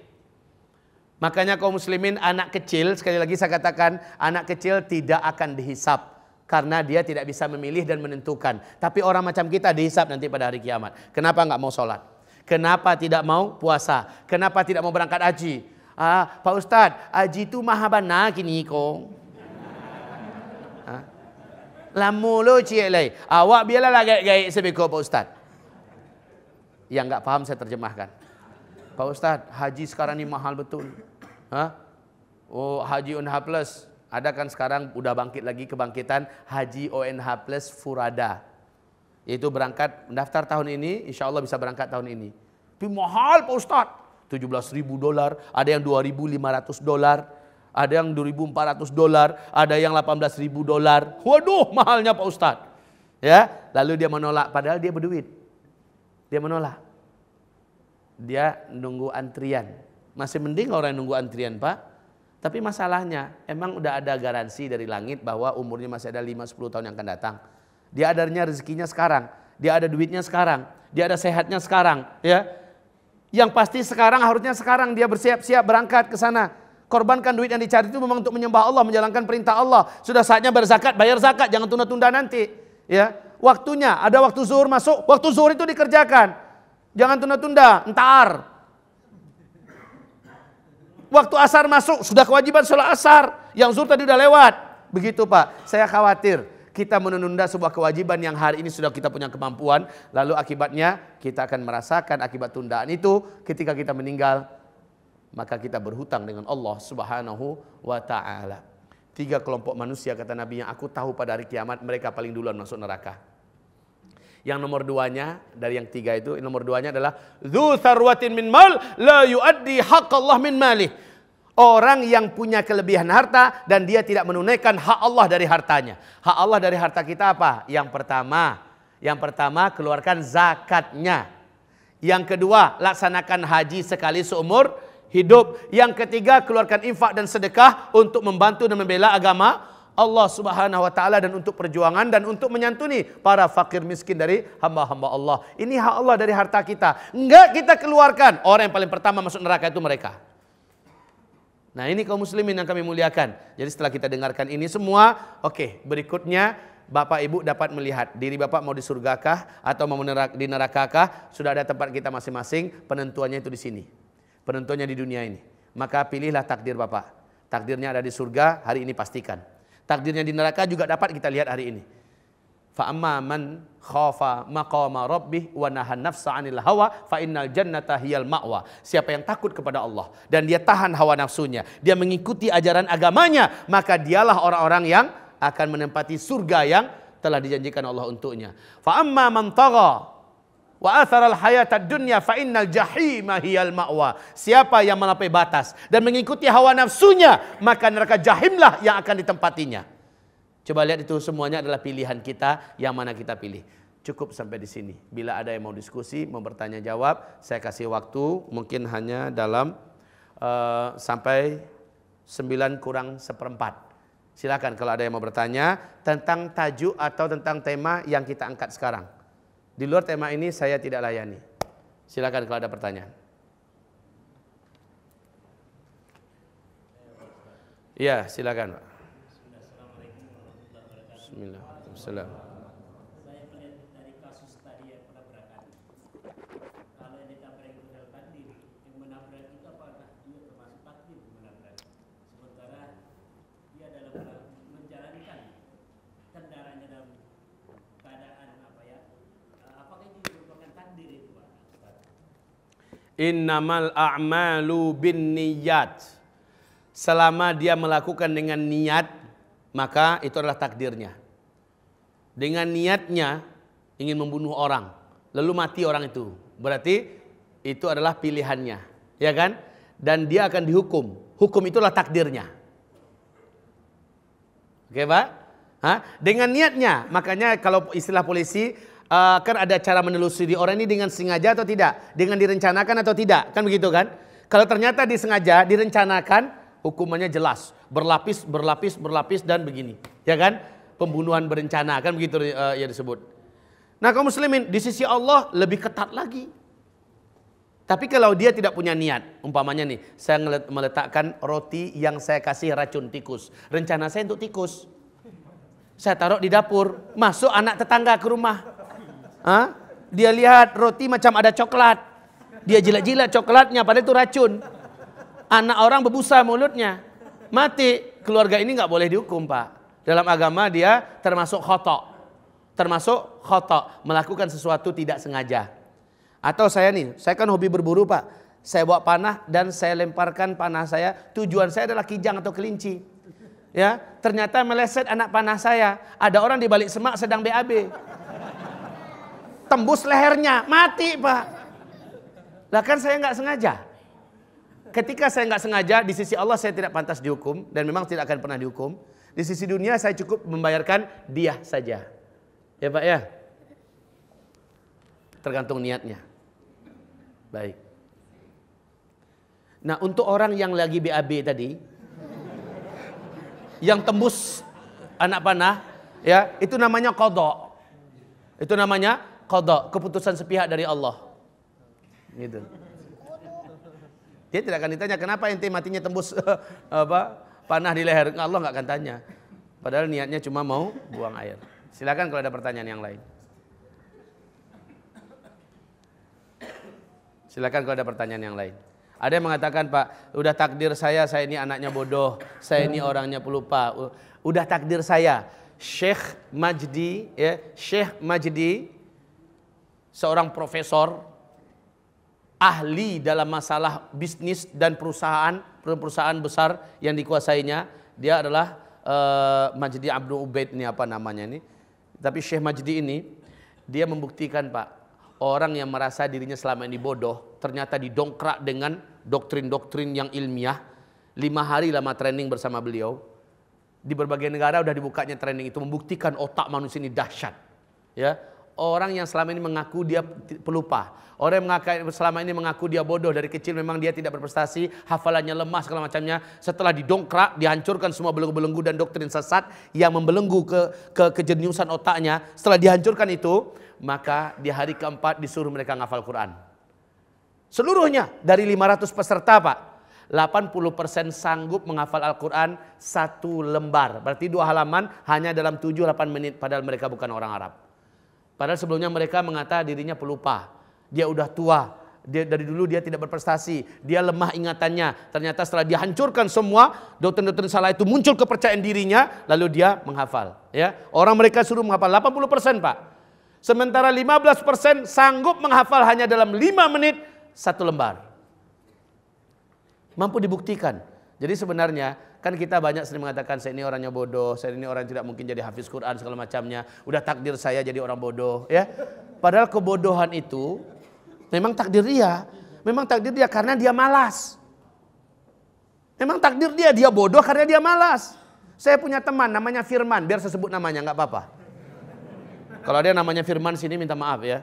Tapi Firman yang ini best. Gimana dia Firman ini? Di Thalib, di pesantren, saya ingat kemana dia pergi, dia selalu bawa buku. Ya, dia selalu bawa buku-buku pelajaran sekolah tuh. Mulutnya itu kayak orang apa tuh Pak? Dia baca.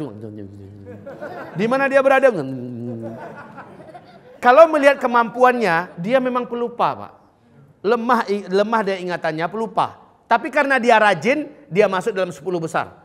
Tiap ujian akhirnya dia masuk 10 besar karena rajinnya. Coba lihat, kalau dia menyerah kalah, takdirnya adalah rasakanlah ketidakmampuanmu yang engkau menyerah di atas itu. Tapi man jadda wajad, yang bersungguh-sungguh pasti dapat. Kuncinya begitu, yang bersungguh-sungguh pasti dapat.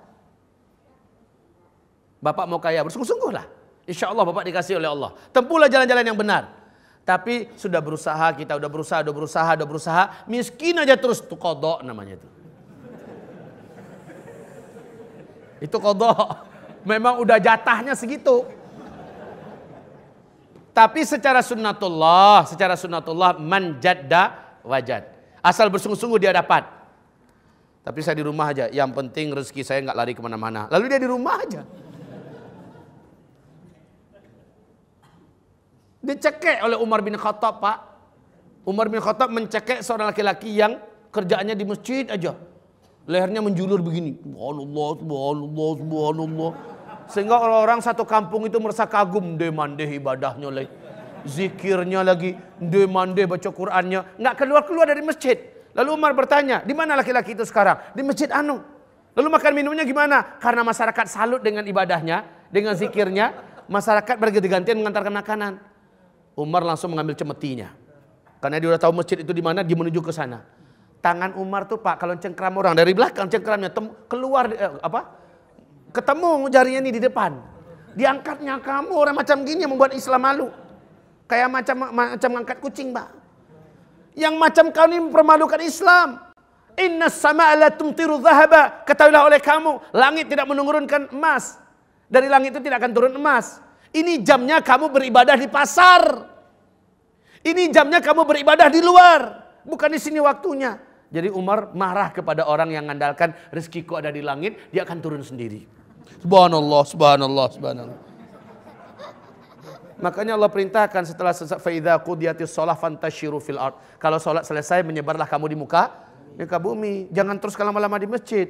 Memang dari salat ke salat itulah penantian para sahabat. Sisa-sisa waktu mereka adalah untuk mencari nafkah. Kalau kita beda, sisa-sisa waktu kita adalah untuk ibadah, ya. Baik, kaum muslimin. Ini silakan ada pertanyaan yang lain. Ya. Assalamualaikum warahmatullahi wabarakatuh. Habis nih Bu tuh ya. Silakan. Tentang poin terakhir Ustaz yang 3 golongan, yang pertama untuk neraka, kan nomor 2 tadi itu yang orang yang mempunyai kelebihan harta namun tidak melakukan 3 hal tadi ya. Nah 3 hal itu dilakukan semuanya. Apa ketika fulan melakukan satu, misalkan dia zakat, terus yang 2 itu gugur, itu gimana Ustaz? Ya. Itu namanya wajib, Pak. Zakat wajib, haji wajib, ya. Kemudian menginfakkan harta di jalan Allah Subhanahu wa taala untuk kepentingan agama Allah Subhanahu wa taala, memang hukumnya tidak wajib tetapi akan dituntut oleh Allah Subhanahu wa taala. Gara-gara dia menahan hartanya, dakwah terhambat. Gara-gara dia menahan hartanya, banyak orang miskin yang tidak bisa makan minum, ya. Macam banyak perjuangan yang akhirnya terhalang gara-gara dia menahan hartanya. Jadi yang 3-3 itu, Pak, memang wajib, harus dia kerjakan 3-3. Dia tahan padahal dia mampu. Orang-orang pilih balapi, orang seperti ini akan menyesal. Ya. Silakan, Bu.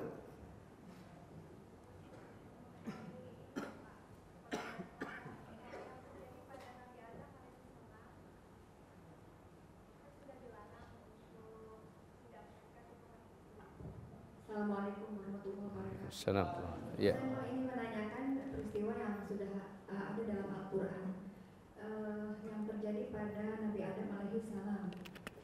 Beliau sudah dilarang oleh Allah untuk mendekati pohon itu, tapi ternyata tetap mendekati pohon itu dan diturunkan ke bumi, dikeluarkan dari surga. Apakah itu termasuk qadha? Iya. Dari awal Adam diciptakan, memang Adam telah ditetapkan oleh Allah menjadi penghuni bumi. Kan bunyi ayatnya, inni ja'ilun fil ardi khalifah. Fil ardi. Ya kan? Oke, ini qadha. Ya. Terima kasih. Assalamualaikum warahmatullahi wabarakatuh. Assalamualaikum warahmatullahi wabarakatuh. Silakan.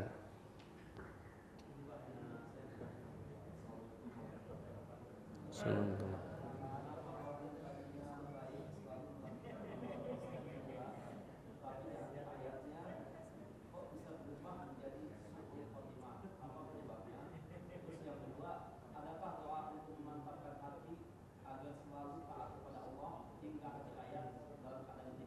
Nah, barakallahu fiik. Jelas Ibu dengar nggak di belakang pertanyaan di depan? Pertanyaannya, kenapa laki-laki yang sudah begitu taatnya seumur hidupnya tahu-tahu dia su'ul khatimah? Allah Maha tahu, Pak. Allah Maha tahu. Orang ini di hatinya selama ini ngapain? Jangan-jangan dengan ibadahnya dia ingin dipuji. Jangan-jangan dengan amalannya dia ingin disanjung, dipuja. Ya. Jangan-jangan dia ujub. Bahkan kata Rasulullah, seburuk-buruk dan yang paling aku takutkan dari antara kamu, jika ia sudah taat pada Allah dan tidak ada berbuat dosa, yang paling aku takutkan munculnya ujub. Kalau sudah ujub, Pak, Allah jijik kepadanya. Allah jijik kepadanya. Dan Allah Maha tahu siapa yang mempunyai bakat seperti itu. Dinasehati jangan ujub, tetap aja ujub. Dinasehati jangan manan, tetap aja manan.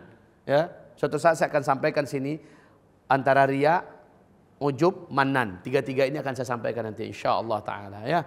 Nah, kita kan nggak tahu, jangan-jangan pemuda ini semasa dia berjihad, ya, semasa dia hafiz Quran, jangan-jangan ini wallahu alam, ya. Wallahu alam, jangan-jangan dia ingin dipuja, ingin disanjung dan suka amalannya itu karena orang segala macamnya. Tapi yang paling pasti dia memperturutkan hawa nafsunya. Di ayat tadi kan mengatakan fa amman tagha wa atharal hayatad dunya. Siapa yang melampaui batas dan memperturutkan hawa nafsunya. Kan begitu kan bunyinya. Dia perturutkan hawa nafsunya. Dia tahu, Pak, bahwa dia nggak boleh pindah agama. bahwa dia tidak haram pindah agama, tapi demi nafsunya dia pindah agama, dia nikah dengan wanita ini. Ternyata ajalnya udah dekat. Dia main-main dengan dosa, Pak. Ini bahaya, Pak. Jangan main-main dengan dosa. Sekali konyo, biko tobat awak. Sedang kita buat itu, nyawa kita melayang. Di selangkangan pelacur dia mati, gimana? Sekali ini sedang buat itu dia mati. Dia nggak tahu kapan dia akan mati. Sekali ini cuma nonton. Saya, Pak, dari kecil tuh paling takut nonton bioskop. Kalau diajak orang nonton bioskop, terbayang oleh saya langsung gempa, nanti bioskopnya jatuh, saya di dalam. Santri Tawalib Putra mati dalam bioskop sambil nonton film Roma Irama. Itu udah kebayang, saya takut, Pak. Jadi jangan sedang buat dosa itu, lalu kita di situ matinya. Jangan pernah main-main dengan dosa lah. Allah sekali ini cuma nanti habis itu tobat, sedang sekali itu dia mati gimana? Hati-hati itu, Pak. Ya. Baik. Doanya Allahumma ya muqallibal qulub tsabbit qalbi ala ta'atik. Wahai Allah, wahai yang membolak-balikkan hati, kokohkanlah hati hambamu agar senantiasa di atas ketaatan kepada Engkau. Allahumma ya muqallibal qulub tsabbit qalbi ala ta'atik. Wahai Allah, di hadis yang lain ala dinik. Ya, di atas agama Engkau. Kokohkan hati hamba agar senantiasa setia di atas agama Engkau. Ya, Pak, ya? Baik. Juga doa dalam Al-Quran, Rabbana la tuzigh qulubana ba'da idh hadaitana wa hab lana min ladunka rahmah innaka antal wahhab. Wahai Rabb kami, janganlah Engkau biarkan kami kembali sesat setelah Engkau beri hidayah kepada kami. Ampunlah dosa-dosa kami, sesungguhnya Engkau adalah Sang Maha Pemberi. Ini, Pak, dari ayatnya begitu, dari hadisnya begini doanya. Baik, ada pertanyaan yang lain? Assalamualaikum warahmatullahi wabarakatuh. Waalaikumsalam. Ustaz, saya mau tanya, tadi kata Ustaz ada neraka azim atau neraka apa lagi? Neraka apa? Neraka yang disebutkan tadi, neraka sakor. Iya, sakor. Sakor. Neraka apa jenis itu? Baik, terima kasih, pertanyaannya bagus. Ada namanya wail, ada namanya sakor, ada namanya jahim, ada namanya sa'ir, ada namanya laza. Ketahuilah masing-masing inilah tingkatan-tingkatan neraka. Neraka itu cuma satu nama besarnya, Jahannam. Nama neraka itu cuma satu, Jahannam. Tapi tingkatan-tingkatannya, tingkatan yang ini pintu gerbangnya khusus namanya Jahim. Tingkatan ini nama pintunya khusus ya, namanya Sakar. Nama ini namanya khusus yaitu namanya Wail. Yang ini namanya khusus Laza. Ini macam-macam, Pak, nama-namanya. Itu gerbang masing-masing. Itu tingkatan masing-masing. Wallahu a'lam. Karena saya belum pernah main-main ke sana. Ini informasi hanya dalam hadis, inilah yang bisa saya sampaikan, wallahu a'lam. Ya, dan na'udzubillah, semoga enggak pernah. Ya. Silakan, ada yang lain? Ya. Terkait sama jodoh tadi, Ustaz. Nah. Kalau yang laki-laki memilih tidak ada salah agama, tadi kan sudah bilang akan gulah misalnya. Atau sebaliknya katakanlah misalnya perempuan dengan pertimbangan yang sama. Kan ada orang tua yang bisa memberikan masukan atau bahkan memberikan keputusan. Sebetulnya sejauh mana orang tua ini punya andil untuk bisa mencegah atau berhak mencegah atau haruskan mencegah supaya hal-hal tidak terjadi. Sekiranya orang tua sudah mencegah tapi dia tidak melanjutkan itu bagaimana terhadap orang tua? Kalau arahan dan cegahan orang tua itu sesuai dengan karakter syariat, maka arahan itu harus diindahkan. Mesti kita dengarkan, karena ridhonya orang tua adalah ridho Allah. Tapi kalau arahan orang tua ternyata menyelisihi syariat, mesti dimaksiati. Orang tua mengatakan, kamu jangan nikah dengan dia. Apa itu jenggotan? Celananya cingkrang, jidatnya hitam, ya, terlalu soalim, kemana-mana bawa Quran. Saya nggak suka punya menantu seperti itu, ya kan? Bagus yang kayak gini, tuh bupati. Pokoknya orang tua mengarahkan, Bapak itu bupati suka berdukun, nggak urusan mau dukun atau tidak, penting dia bupati, saya bermenantukan bupati. Kalau begitu, maka kita tidak diperintahkan untuk mentaati orang tua. Karena jelas orang tua menyuruh kita menikah dengan lelaki musyrik. Kan ada ayatnya. La tunkihul musyrikati hatta yu'minna. wala abdun wala amatun mu'minatun khairun min musyrikatin walau a'jabatkum. Jangan kamu menikahi wanita-wanita musyrik sekalipun kamu kagum melihatnya. Sungguh budak wanita tetapi beriman lebih baik daripada seorang wanita musyrik walaupun menakjubkan. Ayat berikutnya, wala tankihul musyrikina hatta yu'minu. Wala abdun mu'minun khairun min musyrikin walau a'jabakum. Jangan pernah kamu menikahkan anak perempuan kamu dengan lelaki musyrik. Sekalipun lelaki musyrik itu menakjubkan kamu. Menakjubkan kita pendidikannya, menakjubkan kita hartanya, menakjubkan kita bentuk penampilannya. Tapi sementara dia musyrik. Jangan. Karena mereka-mereka ini akan mengajak kepada neraka. Begitu firman Allah. Ya. Jadi kalau kita sudah tahu Pak, maka tidak pantas kita taat pada orang tua yang orang tua tersebut ternyata mengarahkan kita bermaksiat kepada Allah Subhanahu wa taala. Seorang anak gadis boleh mengatakan, "Saya tidak mau. Ini jelas orangnya musyrik, ini jelas orangnya kafir." Kalau begitu nak putus hubungan kita. Begitu kata orang tua. Maka ayah, bunda, saya sangat mencintai ayah bunda, tapi pilihan saya sangat berat sekarang. Saya tidak ingin agama saya hancur. Saya tidak ingin akhirat saya tergadai. Bila ini pilihannya, maka saya akan ridha, saya akan ikhlas. Saya akan keluar dari rumah ini. Semoga Allah Subhanahu wa taala menyelamatkannya. Ini maksud saya, Pak, ya. Artinya dia punya pilihan. Dia punya pilihan untuk taat atau tidak pada orang tuanya. Tapi kalau bukan muslim Ustaz, jadi itu ada berada di warna abu-abu lagi. Dia kayaknya muslim gitu kan. Kayaknya. Jadi kayaknya memang abu-abu ya. Dia muslim. Tapi akhlaknya tidak kita bisa pastikan. Itu bagaimana, Ustaz? Orang tua punya kewajiban tabayun tentang calon pendamping anaknya. Wajib tabayun. Wajib tabayun. Wajib tabayun. Syekh Utsaimin saat anak gadisnya dilamar oleh salah seorang muridnya. Apa kata Syekh Utsaimin? Tunggu sekian minggu lagi. Ya, sungguh 1 bulan lagi. 2 bulan ya? Tunggu 2 bulan lagi. Kata si pemuda menunggu hari, kayaknya nggak ada nih, lupa manalah orang ulama sebesar ini akan ingat dengan saya. Ternyata dalam masa itu Syekh Utsaimin menyuruh orang untuk menelusuri siapa nih anak muda. Ternyata dia memenuhi syarat untuk jadi menantunya. Baru terakhir Syekh Utsaimin memanggil engkau. Padahal dia sudah melupakan.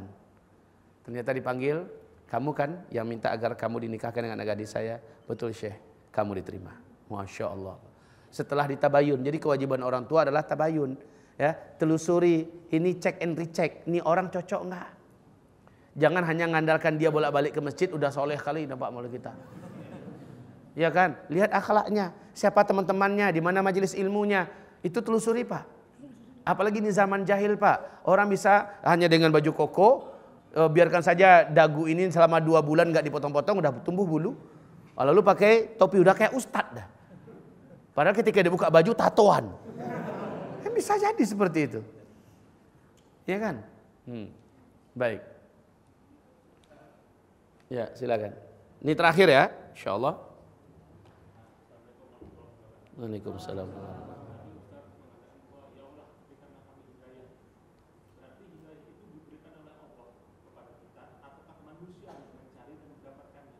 Nah, kaum muslimin akan memuliakan, ini judul kajian lain. Kita bermula dari ihdinas siratal mustaqim. Ihdina, tuntunlah kami, bimbinglah kami agar senantiasa di atas jalan yang lurus. Dijawab oleh Allah dalam surat An-Nisa, di surat yang keempat ayat yang ke-67 ya 68. Wala nahdiyannahum siratan mustaqimah. Sungguh benar-benar pasti mereka akan kami tuntun di atas jalan yang lurus. Kaum muslimin yang kami muliakan, ketahuilah tuntunan Allah itu sudah Allah turunkan berupa Al-Quran. Ini adalah tuntunan Allah. Ini hidayah dari Allah, makanya ini namanya kitab Huda. Al-Huda. Hudan lil mut. Ini dicari atau datang sendiri? Dicari atau datang sendiri? Ada majelisnya, majelis ilmu, datangi. Disitulah kita menjemput hidayah. Kita minta nih, tuntunlah kami. Allah mengatakan benar-benar kami akan tuntun kalian. Ini kitab hidayah. Maka carilah oleh kalian. Jadi ada kalimatnya begitu Pak. Ya, kalimatnya adalah hidayah sudah kami siapkan, kami berikan. Ente minta, kami tuntun kalian ke sana. Kami tuntun kalian ke sana. Jalurnya mana? Mayyuti'illaha war rasul faulaika ma'al ladzina an'ama Allahu 'alaihim minan nabiyyin was-siddiqin wasyuhada was-salihin wa hasuna ulaika rafiqa. Jalurnya adalah jalur para nabi, para siddiqin, para syuhada dan para salihin. Ikuti jalur mereka. Mereka lah orang-orang yang telah menempuh jalan yang benar ini. Jalur mereka yang harus kita ikuti dari belakang. 6. Qadar. Itu qadar. Kita dapat hidayah atau tidak, kita harus nyari. Sama dengan dapat rezeki. Kita dapat rezeki atau tidak, qadarnya ada, takdirnya adalah bila saya dapat karena saya mencari. Betul tidak? Nggak mungkin saya dapat kalau saya nggak nyari. Nggak mungkin. Pokoknya saya di rumah aja. Lalu toko gimana? Biar aja dia mau tutup, mau buka. Pokoknya rezeki akan datang sendiri. Itu nggak masuk akal. Ya Pak ya. Kalimatnya dia mencari. Dengan mencari dia akan diberi. Dengan mencari dia akan diberi. Taib. Demikian saja. Allah yang maha benar dan Rasulnya menuntun kepada kebenaran. Yang salah adalah saya, makhluk Allah yang dhaif dan lemah. Sekali lagi jangan berselimut di balik kalimat takdir dengan niat mempersalahkan Allah. Jangan berselimut. Takdir kita adalah pilihan kita, buah dari sebuah pilihan kita. Maka sekali lagi takdir ke depan bisa kita yang menggariskannya, menentukannya dengan apa yang kita lakukan pada hari ini. Taib kaum muslimin, semoga Allah ampuni kita di atas kesalahan yang sudah kita perbuat di masa lalu kita. Nastaghfiruka ya Allah wa natubu ilaik. Subhanakallahumma wa bihamdika asyhadu an la ilaha illa anta astaghfiruka wa atubu ilaik. Wassalamualaikum warahmatullahi wabarakatuh.